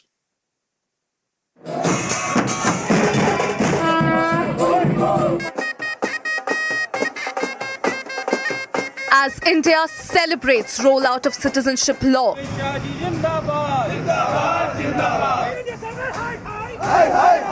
opposition has been resorting to fear-mongering tactics. So we are not supporting care or NRC. Care is very much related with NRC. We don't want any detention camp. Bangladesh से, पाकिस्तान से अगर झुग्गी लगा के आपके पता नहीं वो कौन लोग हैं, क्या हैं, सारी कानून व्यवस्था चरमरा जाएगी, चोरियां, डकैतियां, बलात्कार बढ़ेंगे हमारे देश के अंदर। ये क्यों लाए हैं कानून? बता रहे हैं बीजेपी केवल अपना वोट बैंक बनाना चाहती है, 1-1.5 करोड़ लोगों को लाके और अपना बीजेपी अपना वोट बैंक बनाना चाहती है। Centre has reiterated that CAA won't curtail the freedom and opportunity of Indian Muslims. It asserted that there is no bar on Muslims from anywhere in the world to seek Indian citizenship. The centre has clarified that there is no provision concerning deportation. IUML, on the other hand, has moved Supreme Court, seeking stay on the implementation of CAA, calling it unconstitutional. Can CAA withstand legal challenge? Let's debate.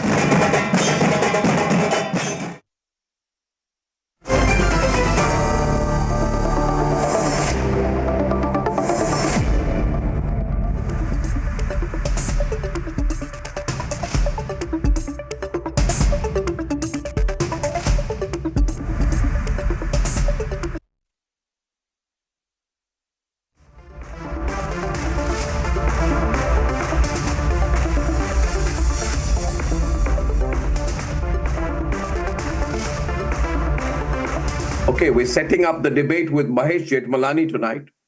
Mr. Jethmalani, I'll cut the chase on a couple of issues because I'm going to start with 10 minutes with you and then go straight to the debate. That's what I promised my viewers tonight. Mr. Jethmalani, you and I agree on where we stand, but I will play the devil's advocate with you and I'll put 3 questions to you. First, that if the idea is to help persecuted people, then why not Tamil Hindus? Are they not persecuted in a Buddhist majority nation? Why not Rohingyas? Are Rohingya Muslims not persecuted in Myanmar? And why not Ahmadiyas from Pakistan? Are they not persecuted in Sunni-dominated Pakistan? All right. We'll take each of them. The simple point being, sorry to conclude this, that this is damn arbitrary. You know, the argument being made is that the government is doing something very arbitrary. It's picking and choosing who is discriminated and who is not. Look, this is an extremely time-specific and purpose-specific statute, right? You had refugees in this country who have been there for a long time, who have been victims of religious persecution, right? And most of them are from our neighboring countries, Pakistan, Afghanistan, and Bangladesh. There's a cutoff date that's after 2014, these refugees who come from these countries, this law will not apply. But pre-2014 refugees who have become refugees as a result of state persecution and have fled the country on the grounds of religious grounds, they will be granted citizenship by the government. Now, this is therefore a time-specific and, as I said, religious-specific.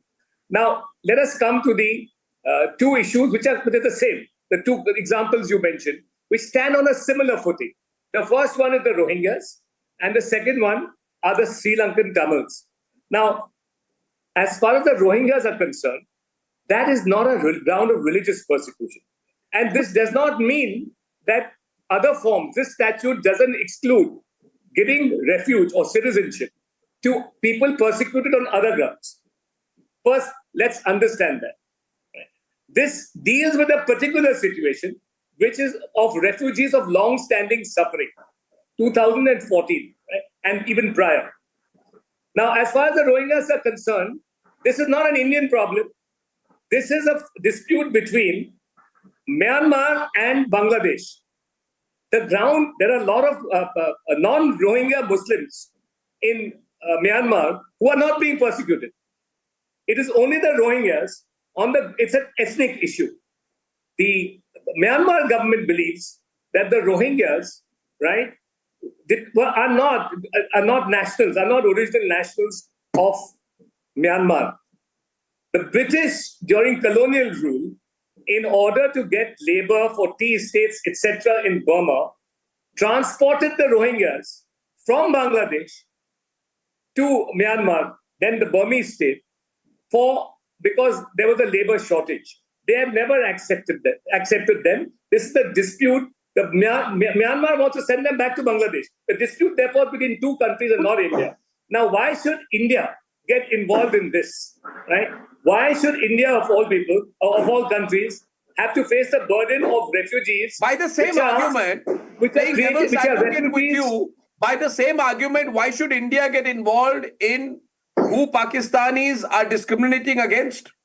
Why should India get involved in who the Taliban are discriminating against? Because this is the ground of religious persecution, right? As I said, please see the How is religious persecution more important? Allow me to push you a little on this. How is religious persecution, can Mr. Jethmalani tell me, more important or more relevant than persecution on grounds of race, caste, sex, or place of birth, or language? Now, 1 minute, Rajvi, right? First of all, please don't get my name wrong. I'll take things like that very personally. I'm so sorry. I've just come out of an interview with Rajdeep. So it's just a. I can only empathize. No offense meant and none to be taken. You're both anchors on different channels with different views. Right now, look, as I said, this is a long-standing problem. The Rohingya issue, right? You first have to tackle a long-standing problem, right? As I said, this is time specific, which is why I keep harping on this. These are people who've been here as refugees prior to 2014. So let's tackle each refugee problem one at a time and on its own merit. First, we have taken the grounds of religious persecution. And the religious persecution is from neighboring states. So all this legal whataboutery, right? The question that should be posed is to those people who are indulging in this legal whataboutery, right? That are you opposed to this refugees being given citizenship in India who have been victims of abominable religious persecution, right? Of the worst kind, from Pakistan, Afghanistan, and Bangladesh, right? This is a long-standing problem, much more ancient in time than the Rohingya issue. Are you opposed to who this? decides what is ancient and what is not? Yes. What is the filter of what is ancient and what is not? I can say that today somebody will say a 5-year-old dispute is relatively important to me and should be seen to be ancient because the intensity of the discrimination in 5 years equals the intensity of the the nature of distribution over half a century. But these are all subjective things. Arnab, you are not somebody who decides priorities. The government does. They are elected.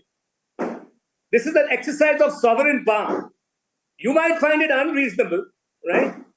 But yours is just a view. Yeah, but my view is based. My view will be based on what is in the Constitution. Excuse me, 1 minute. Let me finish. Arnab. Can you criticize this act on its own merit? No. Can I? It is only. It is only whataboutery. You can quibble about the choice of priorities, but that is not for you to decide. The point is the most fashionable pursuit nowadays, on which poetry is written, prose is written, novels will be written, films are made, is Article 14. Equality before the law. Yeah, it's a catch-all. It's a catch-all, but this is CA is anti-Article 14. Yes. Is it not? No, it's not. It's not. Because you have Article 15, which specifically deals with the issue on hand. It says that the state shall not... Don't go to Article 15. Stay on Article 14, which says... You can't divorce. Yesterday, one of the panelists came and said to me that the state shall not deny to any person equality before the law. Arnab, let me answer the question, or you answer your own question. 1 minute. Kindly bear with me. Since you've asked the question, bear with me. Right? Article 15 is an article which deals specifically with religious discrimination. Yes or no? Who does it confine it to? It confines it to citizens of India, not putative citizens, not aspiring citizens, not wannabe citizens. There's a specific provision for that. You don't go to a general when you have a special. You are saying a Parsi sitting in Afghanistan or a Hindu sitting in Pakistan today is not in the territory of India, and therefore Article 14 does not apply to him. Yes, of course, Article 14 doesn't apply. Article 14 applies. But when there's a you're missing the point. Please hear what I'm saying. Article 15 is a specific article which deals with discrimination on the ground, on all matters, on the ground of race, religion, etc. That is only available to citizens of India. Non-citizens don't have that right. For them to get citizenship of India is an indulgence on the part of the government of India. Really, viewers, this is like this. It's like saying, let me put it this way, and I actually agree with Mahesh Jetmalani. It's like saying that Donald Trump should be brought under Article 14. Technically, he cannot be because he's not a citizen of India. It's like saying that Rishi Sunak should be brought under Article 14. Mahesh Jetmalani says, no, he is not a citizen of India and he's not in the territory of India. So these are very clear qualifiers. But tell me, Mahesh Jetmalani ji, will the Supreme Court get into this? This debate has been on. How far does the Supreme Court go? Where does the judiciary stop? Where does the executive start? Left to a lobby in Delhi, the Supreme Court would be overrunning the elected government and parliament every day. This challenge to CA has been there in some kind of a status quo in Supreme Court for the last 2 to 3 years. You think the court will get into it? You think Justice Chandrachud will get into it? What's your hunch? Arnab, I don't want to. I have, I don't critique the Supreme Court, right? Because it's an institution which deserves the highest respect, right? But if they do cross the line, it's best left to their own wisdom. I have a view on the CAA, right? I have a view on the plethora of litigation that's coming to the Supreme Court, mainly politically motivated. But if the Supreme Court, this is their jurisdiction. Right? It is the wisdom of the court to decide what matters it wants to interfere in, right? And it's an area which is beyond judicial review, right? It is for those who are standing for the state to point that out to the Supreme Court vehemently that you are now in an area which is beyond your purview. That's all I would say. Right? No, I'm sure you are on that. I can understand the delicate ground you are in, given the fact that you're a member of parliament. You're with the BJP, but you're also a leading Supreme Court advocate. So I won't push you on that one. But Mr. Jethmalani, you set it up really well. And I do recommend that everybody reads Mahesh Jethmalani's piece on why the CAA is constitutionally sound and unfairly picked apart by its enemies. I'm going to, with your permission, put it on our website tomorrow so everybody can read that. And that gets filtered through. Thank you, Mahesh Jethmalani. Thank you for joining me, setting up the debate tonight. Okay, I have with me tonight Hitesh Jain, well-known lawyer. And he's, of course, with the BJP. Ajay Alok, national spokesperson of the BJP. Sohail Seth, leading public intellectual. And back on our show tonight, Waris Pathan, national spokesperson and former MLA of the MIM. And Ahmad Ayaz. So we have everyone on. Firstly, I want to start with Sohail. The last question I asked. Sohail, you move around in these circles. You know people from the judiciary, people from law, people from politics. What's your sense? You think the Supreme Court will get into it beyond a point? Not at all. I think the separation between the church and the state, if violated by the Supreme Court, will have ramifications which go beyond the CAA. Number one. Number two, for all those woke liberals who are talking about the CAA being anti-Muslim, need to go back and study our history. Jawaharlal Nehru and Sardar Patel laid the foundations of the differentiation between people who were displaced and people who were evacuees. The first set of migration that happened in March 1947 happened from Pakistan, West Pakistan to India. The second round was Muslims returning in 1948, by which time a lot of the properties were actually used to house the displaced people. Number three, as Mahesh Jethmalani rightly says, it is the prerogative of the government of India to determine who will get citizenship. It is also the prerogative of the government of India to deny citizenship to people who it believes are either a national threat or are inimical to the interests of India. So if the government of India withdraws someone's OCI or someone's citizenship, it is the prerogative of the government. For the Supreme Court to get into it, and by the way, Arnab, on your Republic Summit platform, the noted lawyer Harish Salve has already said that it is the tyranny of the judges electing the judges. And I'm telling you one thing, all said and done, you've got a very balanced, wise, reasonable Chief Justice of India in Justice Chandrachud.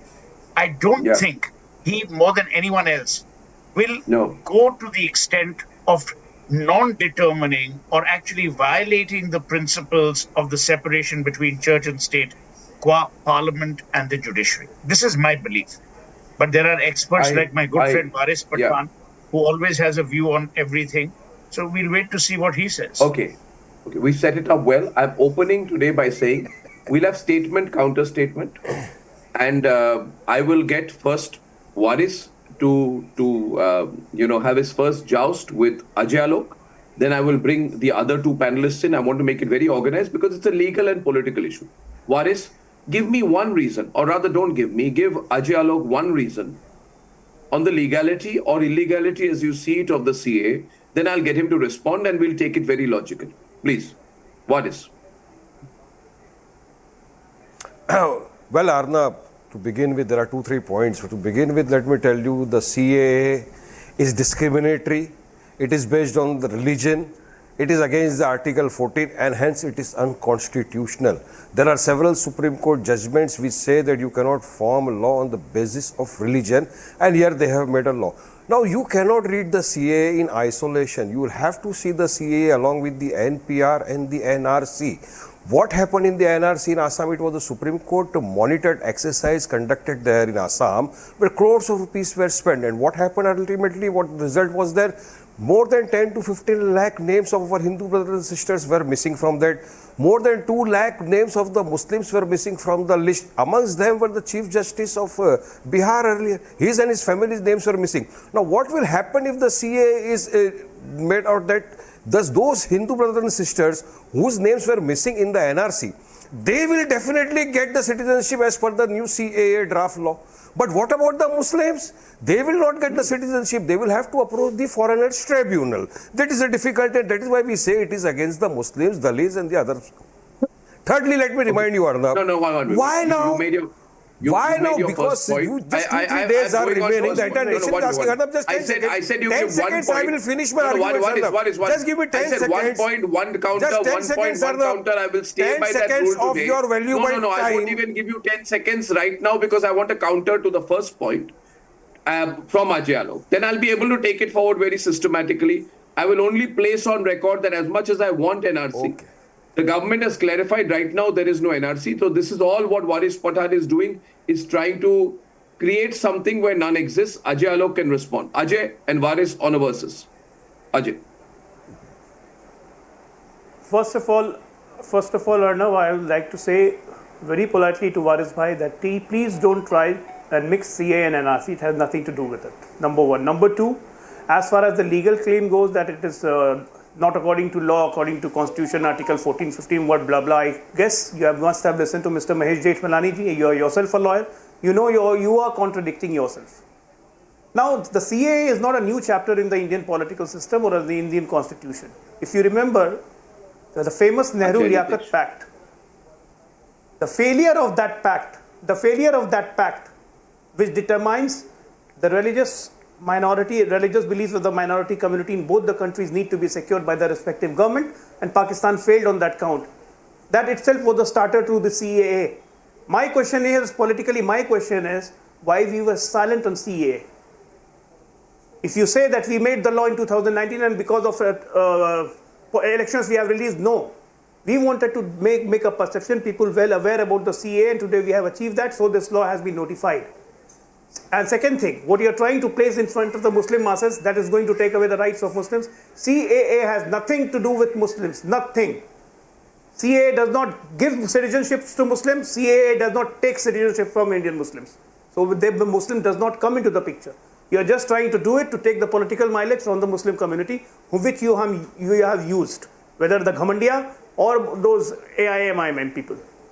This is a clear-cut act that we are going to give citizenship to the religious minorities who are being persecuted from 3 countries. And we have seen the exodus, how the exodus was there.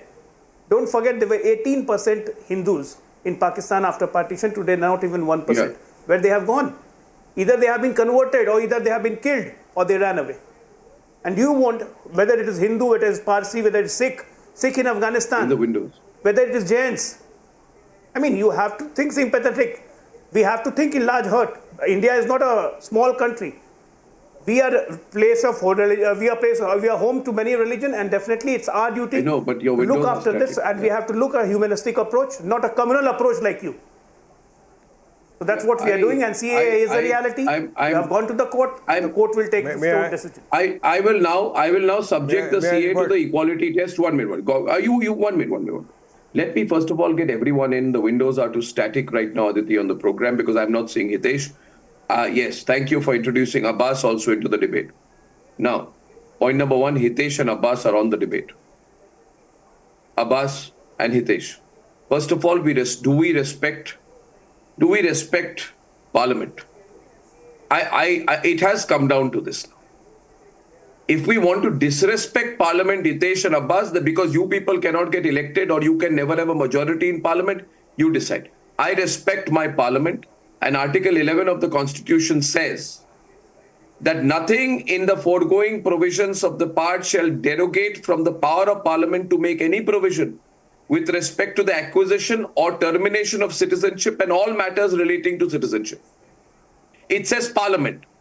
It does not say Supreme Court, with the greatest respect to the Supreme Court. So, I mean, first of all, if you are going to say that in India, Parliament does not matter, then you first say we should cancel Article 11 of the Constitution. Abbas, your counter, and then Hitesh on this first point. No, we respect Parliament, we respect the parliamentary democracy, and we also respect the cause of the parliamentary democracy. But unfortunately, the party which is sitting in the government does not do that. Time and again, they have tried to prove by their action that they don't respect the parliamentary democracy. Because you see, there is no deputy speaker in the Lok Sabha. There is no, the number of ordinance has gone up multiple times. The referring of bill to parliamentary committees has gone down by multiple times. So this is what has happened in the rule of Bharatiya Janata Party. So they don't respect parliamentary democracy at all. Abbas, I'll give you. Try to undermine the opposition parties by using agencies against them. This has never Abbas, happened. don't go off track. Abbas, don't go off track. Every debate is not a debate on ED and CBI. No, I am asking you. Okay, I'm giving you an open forum. I'm giving you an open forum. So wait, one minute. I'm giving you an open forum. There is a man called Hitesh Jain there. Okay, yes, he's in politics and public life, but basically he's a lawyer for a living. You have 1 minute to prove to Hitesh Jain, okay, that there is a provision of the Constitution that CA violates. You prove to it. I'm saying that there are already laws in place to give citizenship to people who have, no, you give anything about. No, you prove that. I am giving you open, uninterrupted time to prove that this article, this paragraph, this point of the Constitution is violated by CAB. No, I am saying that there were already existing laws in place which could give citizenship to these people who have been prosecuted. Only thing was that it could have been expedited. But the government has never done so. And I'm telling you, if you talk about the Schedule 1C, come on. Which differentiate on the basis of the religion, which is against the Constitution. One thing. Second thing, I'm saying that where does it discriminate?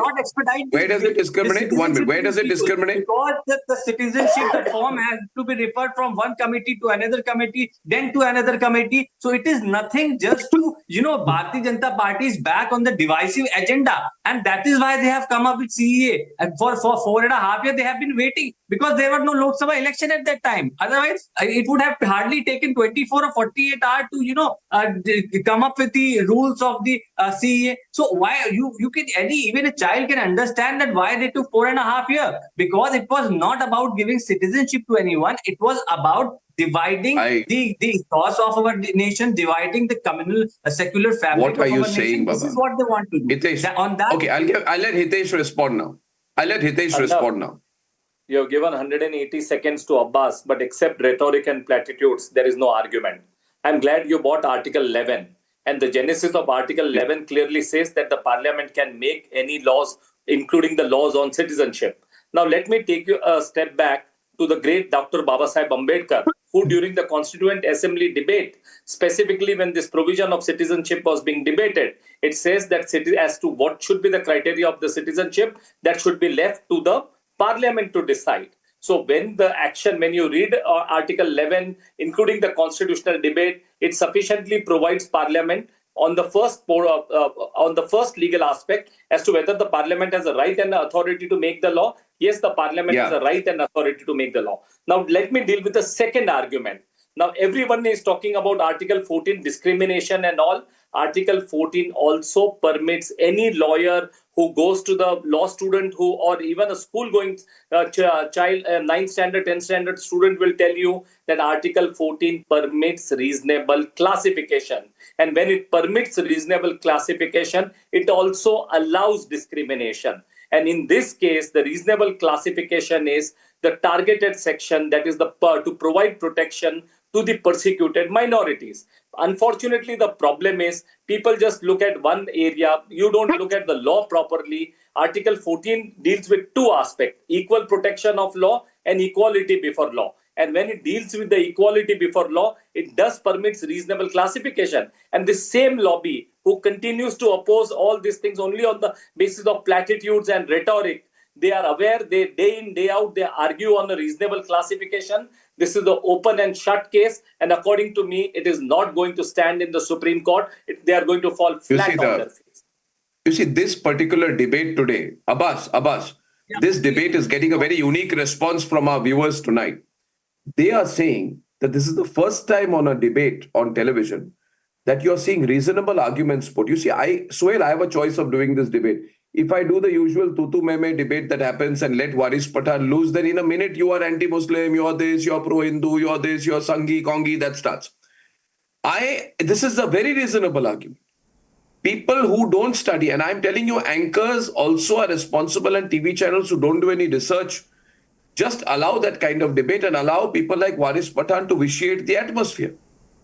It's very wrong. But I'm saying tonight, yes, Suhail, you want to make a comment on that? Yeah, Suhail. No, there's no point laughing. You know, you're trapped, so you're laughing. Yes, Suhail, go on. My lighter vein. Waris, in a lighter vein, Arnab. In a lighter vein, let me remind. Lighter vein nahi hoga. I'm in a heavy mood today. Just 10 seconds, Suhail. No lighter vein when I'm in a heavy mood. In a lighter vein, Suhail will agree with me. Arnab, Suhail, my friend, will agree with me and endorse my views that in the last 10 years, we have been debating with you. Today is the first time we see that, yes, we are debating properly. Silently, everybody is being given a chance to make this point. And Suhail will also agree with that. This AMIMM, Suhail, you will endorse this view. In the last 10 years, first time we are seeing this kind of nature. The problem with Waris Pathan is, if a tree falls outside his house, he will make it into a Hindu-Muslim issue. Yeah. Well said, Now, here's the thing, Waris. Everyone knows that this is what you do. You don't genuinely believe in it because in your heart, you're a secular human being. You want to come across as communal because you need your votes, which is fine. We all respect that. My issue here is we are discussing the Constitution of India. For my good friend Abbas to say, why do you need to amend laws? You've had hundreds of amendments to the laws. You've had hundreds of amendments to the Constitution. There is no such thing as a perfect law, the perfect Constitution. Now, the other gentleman, and Waris Pathan asked, why are they doing it now? Let me tell you, at any time that the government would have done it, you would have had a problem. You remind me of the issues that we used to have in Bengal under the communists. They had a problem for every solution. No matter what Modi does, you will find fault. No matter what the government does, you will find fault. Now, here's the thing. If we have to be mature as a democracy, we have to protect our citizenry. We have to protect our laws and we have to protect our constitution. To constantly rake mud, to constantly raise objections. Now, these are the very people, some of you actually raised a finger of doubt on our Supreme Court. But the day the Supreme Court gave judgments which found favor with you, they became woke enough and liberal enough. I will put it to the litmus test. I will put it to litmus test. I will put it to a solid litmus test now. Ajay Alok, here is Waris Pathan fighting for the rights of Muslims from Pakistan who are not being allowed to India. Muslims from Bangladesh who are not being allowed to India. He wants all Muslims to be brought in. Okay? Watch this, viewers. Watch what happens now. And everybody just watch what happens when I ask him the next question. Ajay Alok, watch this. Tell me one thing. I want everyone on the screen because I want their facial expressions to be seen when Waris responds to this question. Ajay Alok, my question to Waris is this. Waris, do you want Ahmadiyas from Pakistan also to be brought into India on grounds of discrimination? And if Ahmadiyas are brought from Pakistan to India on grounds of discrimination, allow me to complete quietly, my friend. I'm roasting you. Will you promise that your leader Owaisi does not discriminate against them? Is it true or not that your leader Owaisi is totally anti-Ahmadiyya? 1 minute, let me complete. 1 minute. That your leader Owaisi does not consider Ahmadiyyas to be Muslim.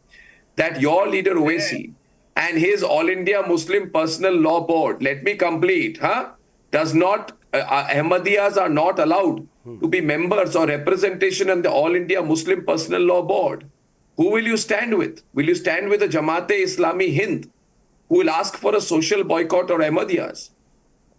Right? You are the people who discriminate the most. 1 minute. Equality, nonsense. I am asking a question. No. 1 minute. Equality. He talks about constitution. He speaks about rights of an individual.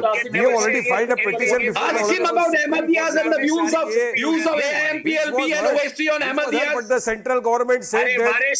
If you have courage, go against Owaisi today. My leader say today that I will stand against Owaisi and for Ahmadiyas. Say I am going to stand against Owaisi and for Ahmadiyas. Say tonight. Bol do aaj. Aaj bol do television. With the constitution, Owaisi stand with the. Are Ahmadiyas Muslim according to you? According to you, are Ahmadiyas Muslims? Go against Owaisi. Are Ahmadiyas Muslims according to you? Bol do aaj. Boliye. Let me tell you. No. But you cannot form a law on the base of religion. Why are you going on that line? You cannot form a law on the base of religion. That is what I mean. Ajay Alok, are you hearing? It is unconstitutional to form a law. No, 1 minute. You know what happened. Ajay Alok has not listened to Amit Shah's speeches. Ajay Alok does not listen to Amit Shah's speech. Amit Shah clearly said Ajay Alok will reply now. Why are you replying for him? NPR आएगा, NRC आएगा, OACG. And he is now saying Ahmadiyya wale point pe mat chhodi. There is no correlation between the two. No, I have to prove. Go and listen to Amit Shah's speeches first. He wants to escape. He wants to escape. Now he wants to run. Why now? He wants to run away from the debate. Waris is stuck. He doesn't know where to go. He doesn't know where to switch off his audio video or continue to be hammered by me tonight. We have got the CA. I will hammer him. I will hammer Waris Pathan tonight. You are on the back foot. Arnab is on back foot tonight. And that is why. And in my whole life, I have not been on back foot. Let's not discuss about Waris Pathan wishes. If you have the courage, you criticize Owaisi today. You are on back foot. If you have the courage, tell Amit Shah what was the need for this now. Just 2 days prior to the election, code of conduct being declared by the criticize karo. Just 15 days prior to the Lok Sabha election. Ajay Alok ke Nitish. Because to polarize the situation. I just want to say that if we are going as per the wishes of Asauddin Owaisi, divert the mind. No, I think if we are going to, please listen to me. I didn't interrupt you in between. I'll tell you. 1 minute. Hitesh and Ajay. If we are going to your wish and your leaders' they are sleeping aram se. You know, for the last if we are 5 going years, to they your are wishes sleeping of the AIM, Viewers, I'll tell you one thing. I'll tell you one thing. 1 minute. I have a Ajay Alok is responding. Big debate tonight. Ajay. See how he got stuck.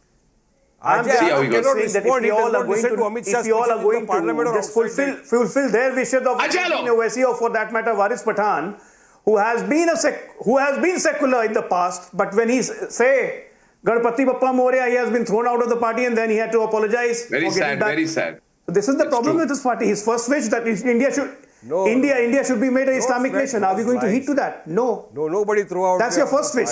That's your first wish, actually. That's your first wish. And here we are getting. My friend Ajay Alok, nobody said that you are out of the party. It was just in that Islamic nation. Okay. So and you have a problem with that. Arvind Kejriwal has a problem with that. Uttering names does not make you can rape, you can kill minorities in Islamic nation, and if they come to India, I don't have any problem as far as people like Arvind Kejriwal have a problem with that. As far as the BJP follows the constitution. Arvind Kejriwal, I am not his spokesperson, sir. I am not Arvind Kejriwal. I am the spokesperson for the MIM. And if they come to India, you have a problem with that. Okay. How much pseudo-secularism you have in this thing? My problem is simple. Why discriminate? Why? Your problem is simply only want to chat Muslim and do nothing. No, nobody is discriminating. In Samanchal, several floods take place every year. What if the documents are misplaced? They will have to go from foreign tribunals. In Simanchal, have you ever Today is a great debate. Beautiful debate. Ahmadiyas and Abbas versus Ajay and Hitesh. As the debate is speaking tonight. Nowadays, the fashionable word among wokes nowadays. I'll tell you 1 minute, Abbas. If you say to a woke, good morning. He will say, did you discriminate against night? It's gone crazy. Wokes are always feeling discriminated. No. Wokes have gone mad. Wokes are a joke. Now my question is, Ahmadiyas, the word is discrimination. The word is discrimination. Article 15 says that discrimination will not happen against any Indian citizen. But the operational word is citizen. The state shall not discriminate against any citizen on grounds of religion, caste, race, place of birth or anything. Now somebody sitting in Pakistan or Afghanistan or Bangladesh today is not an Indian citizen. Once he or she becomes an Indian citizen, Article 15 applies to them, not before. Okay, Arnab, at the same time, Article... No, that's the issue here. Arnab, that is the issue here. You see, Arnab, I want to respond to a question that has been raised. No, that's the issue here, Arnab. See, this is not that way. More than legal, it is a politically motivated issue. You see, here you are doing something for those who are non-citizens. And then you are annoying citizens, your own citizens, to see that some help is given to the non-citizens on the religion basis. The religion, when you talk of religion basis, that runs against the constitution also. So if you mean which part of the constitution, citizenship, which article? Okay, I'm countering you. Which article? Which article? All those persecuted. No, you are saying against constitution and you expect me to be quiet. I know the constitution by heart. You tell me which part of the constitution. Which part of the constitution does it violate? You tell me. No. Which constitution does not allow you to discriminate any citizen on the basis of religion, color or creed. See, constitution does not permit you. Here what you are doing is, you are getting certain people... The constitution only applies to Indian citizens, not to foreigners. Particular communities Article 14 the constitution only applies to Indian citizens, my dear friend, not to foreigners. So you are discriminating certain people. Get your basics right. If you mean to give the citizenship to the persecuted people, then why not to keep it open to all? Why not be now listen to me. Though I am not in favor of giving citizenship to anyone who is a non-citizen. You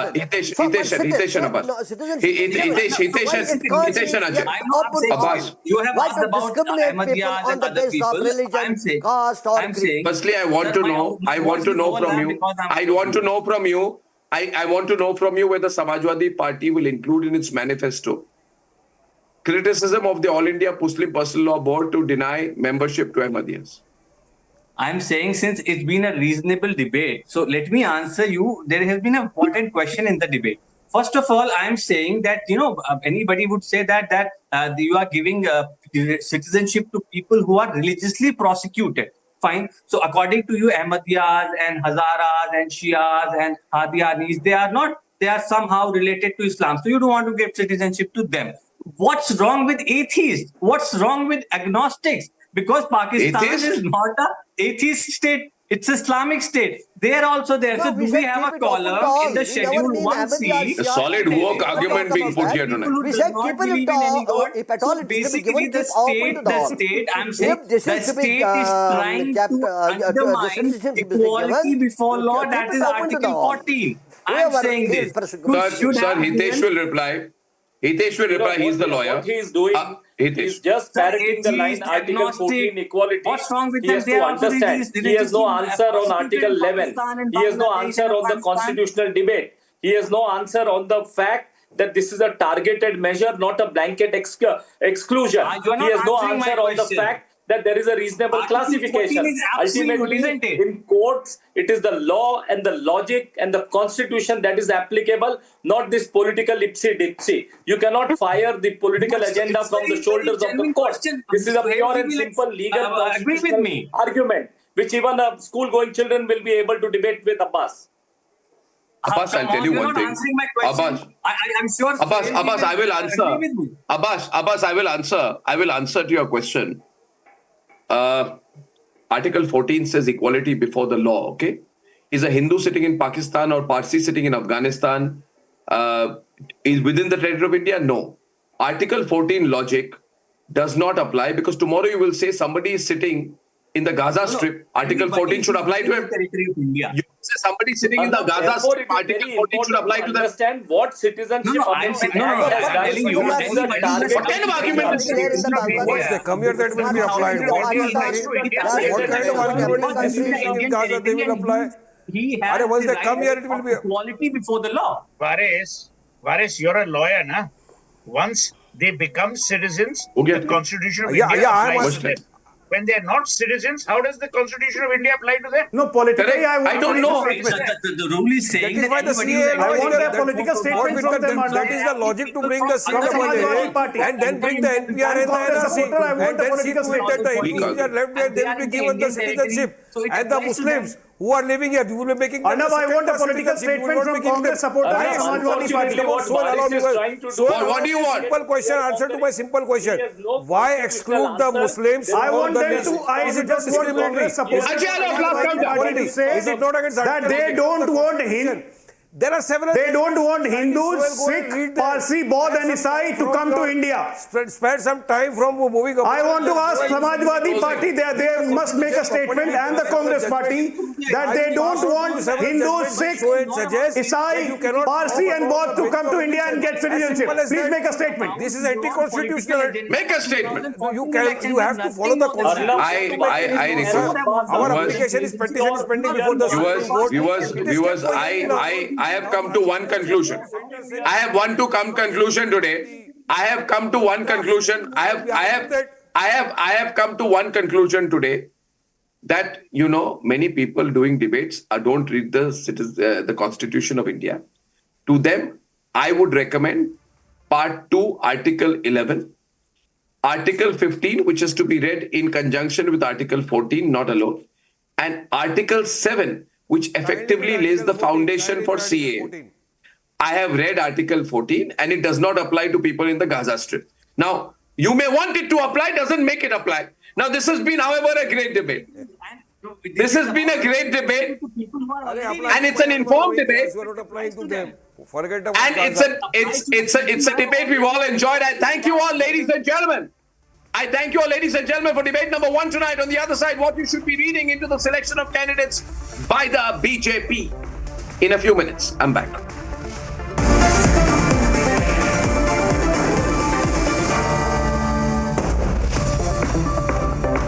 Amity faculty have filed over 2,100 patents. Yet another reason why Amity has been ranked among the top for innovation achievements.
sense of humility more than anything else, how to be amongst our people, that we are here to serve them, that this is not a 9 to 5 kind of a responsibility, that this is a 24/7 responsibility, that you have to be available for people. Amity faculty have filed over 2,100 patents. Yet another reason why Amity has been ranked among the top for innovation achievements.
अस्सलामुअलैकुम, ये मैं national bank model colony से branch manager बात कर रहा हूँ।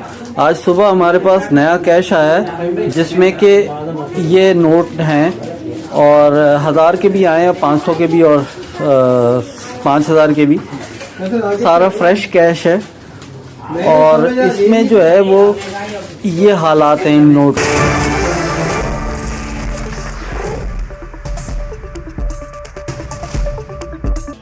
Amity faculty have filed over 2,100 patents. Yet another reason why Amity has been ranked among the top for innovation achievements.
अस्सलामुअलैकुम, ये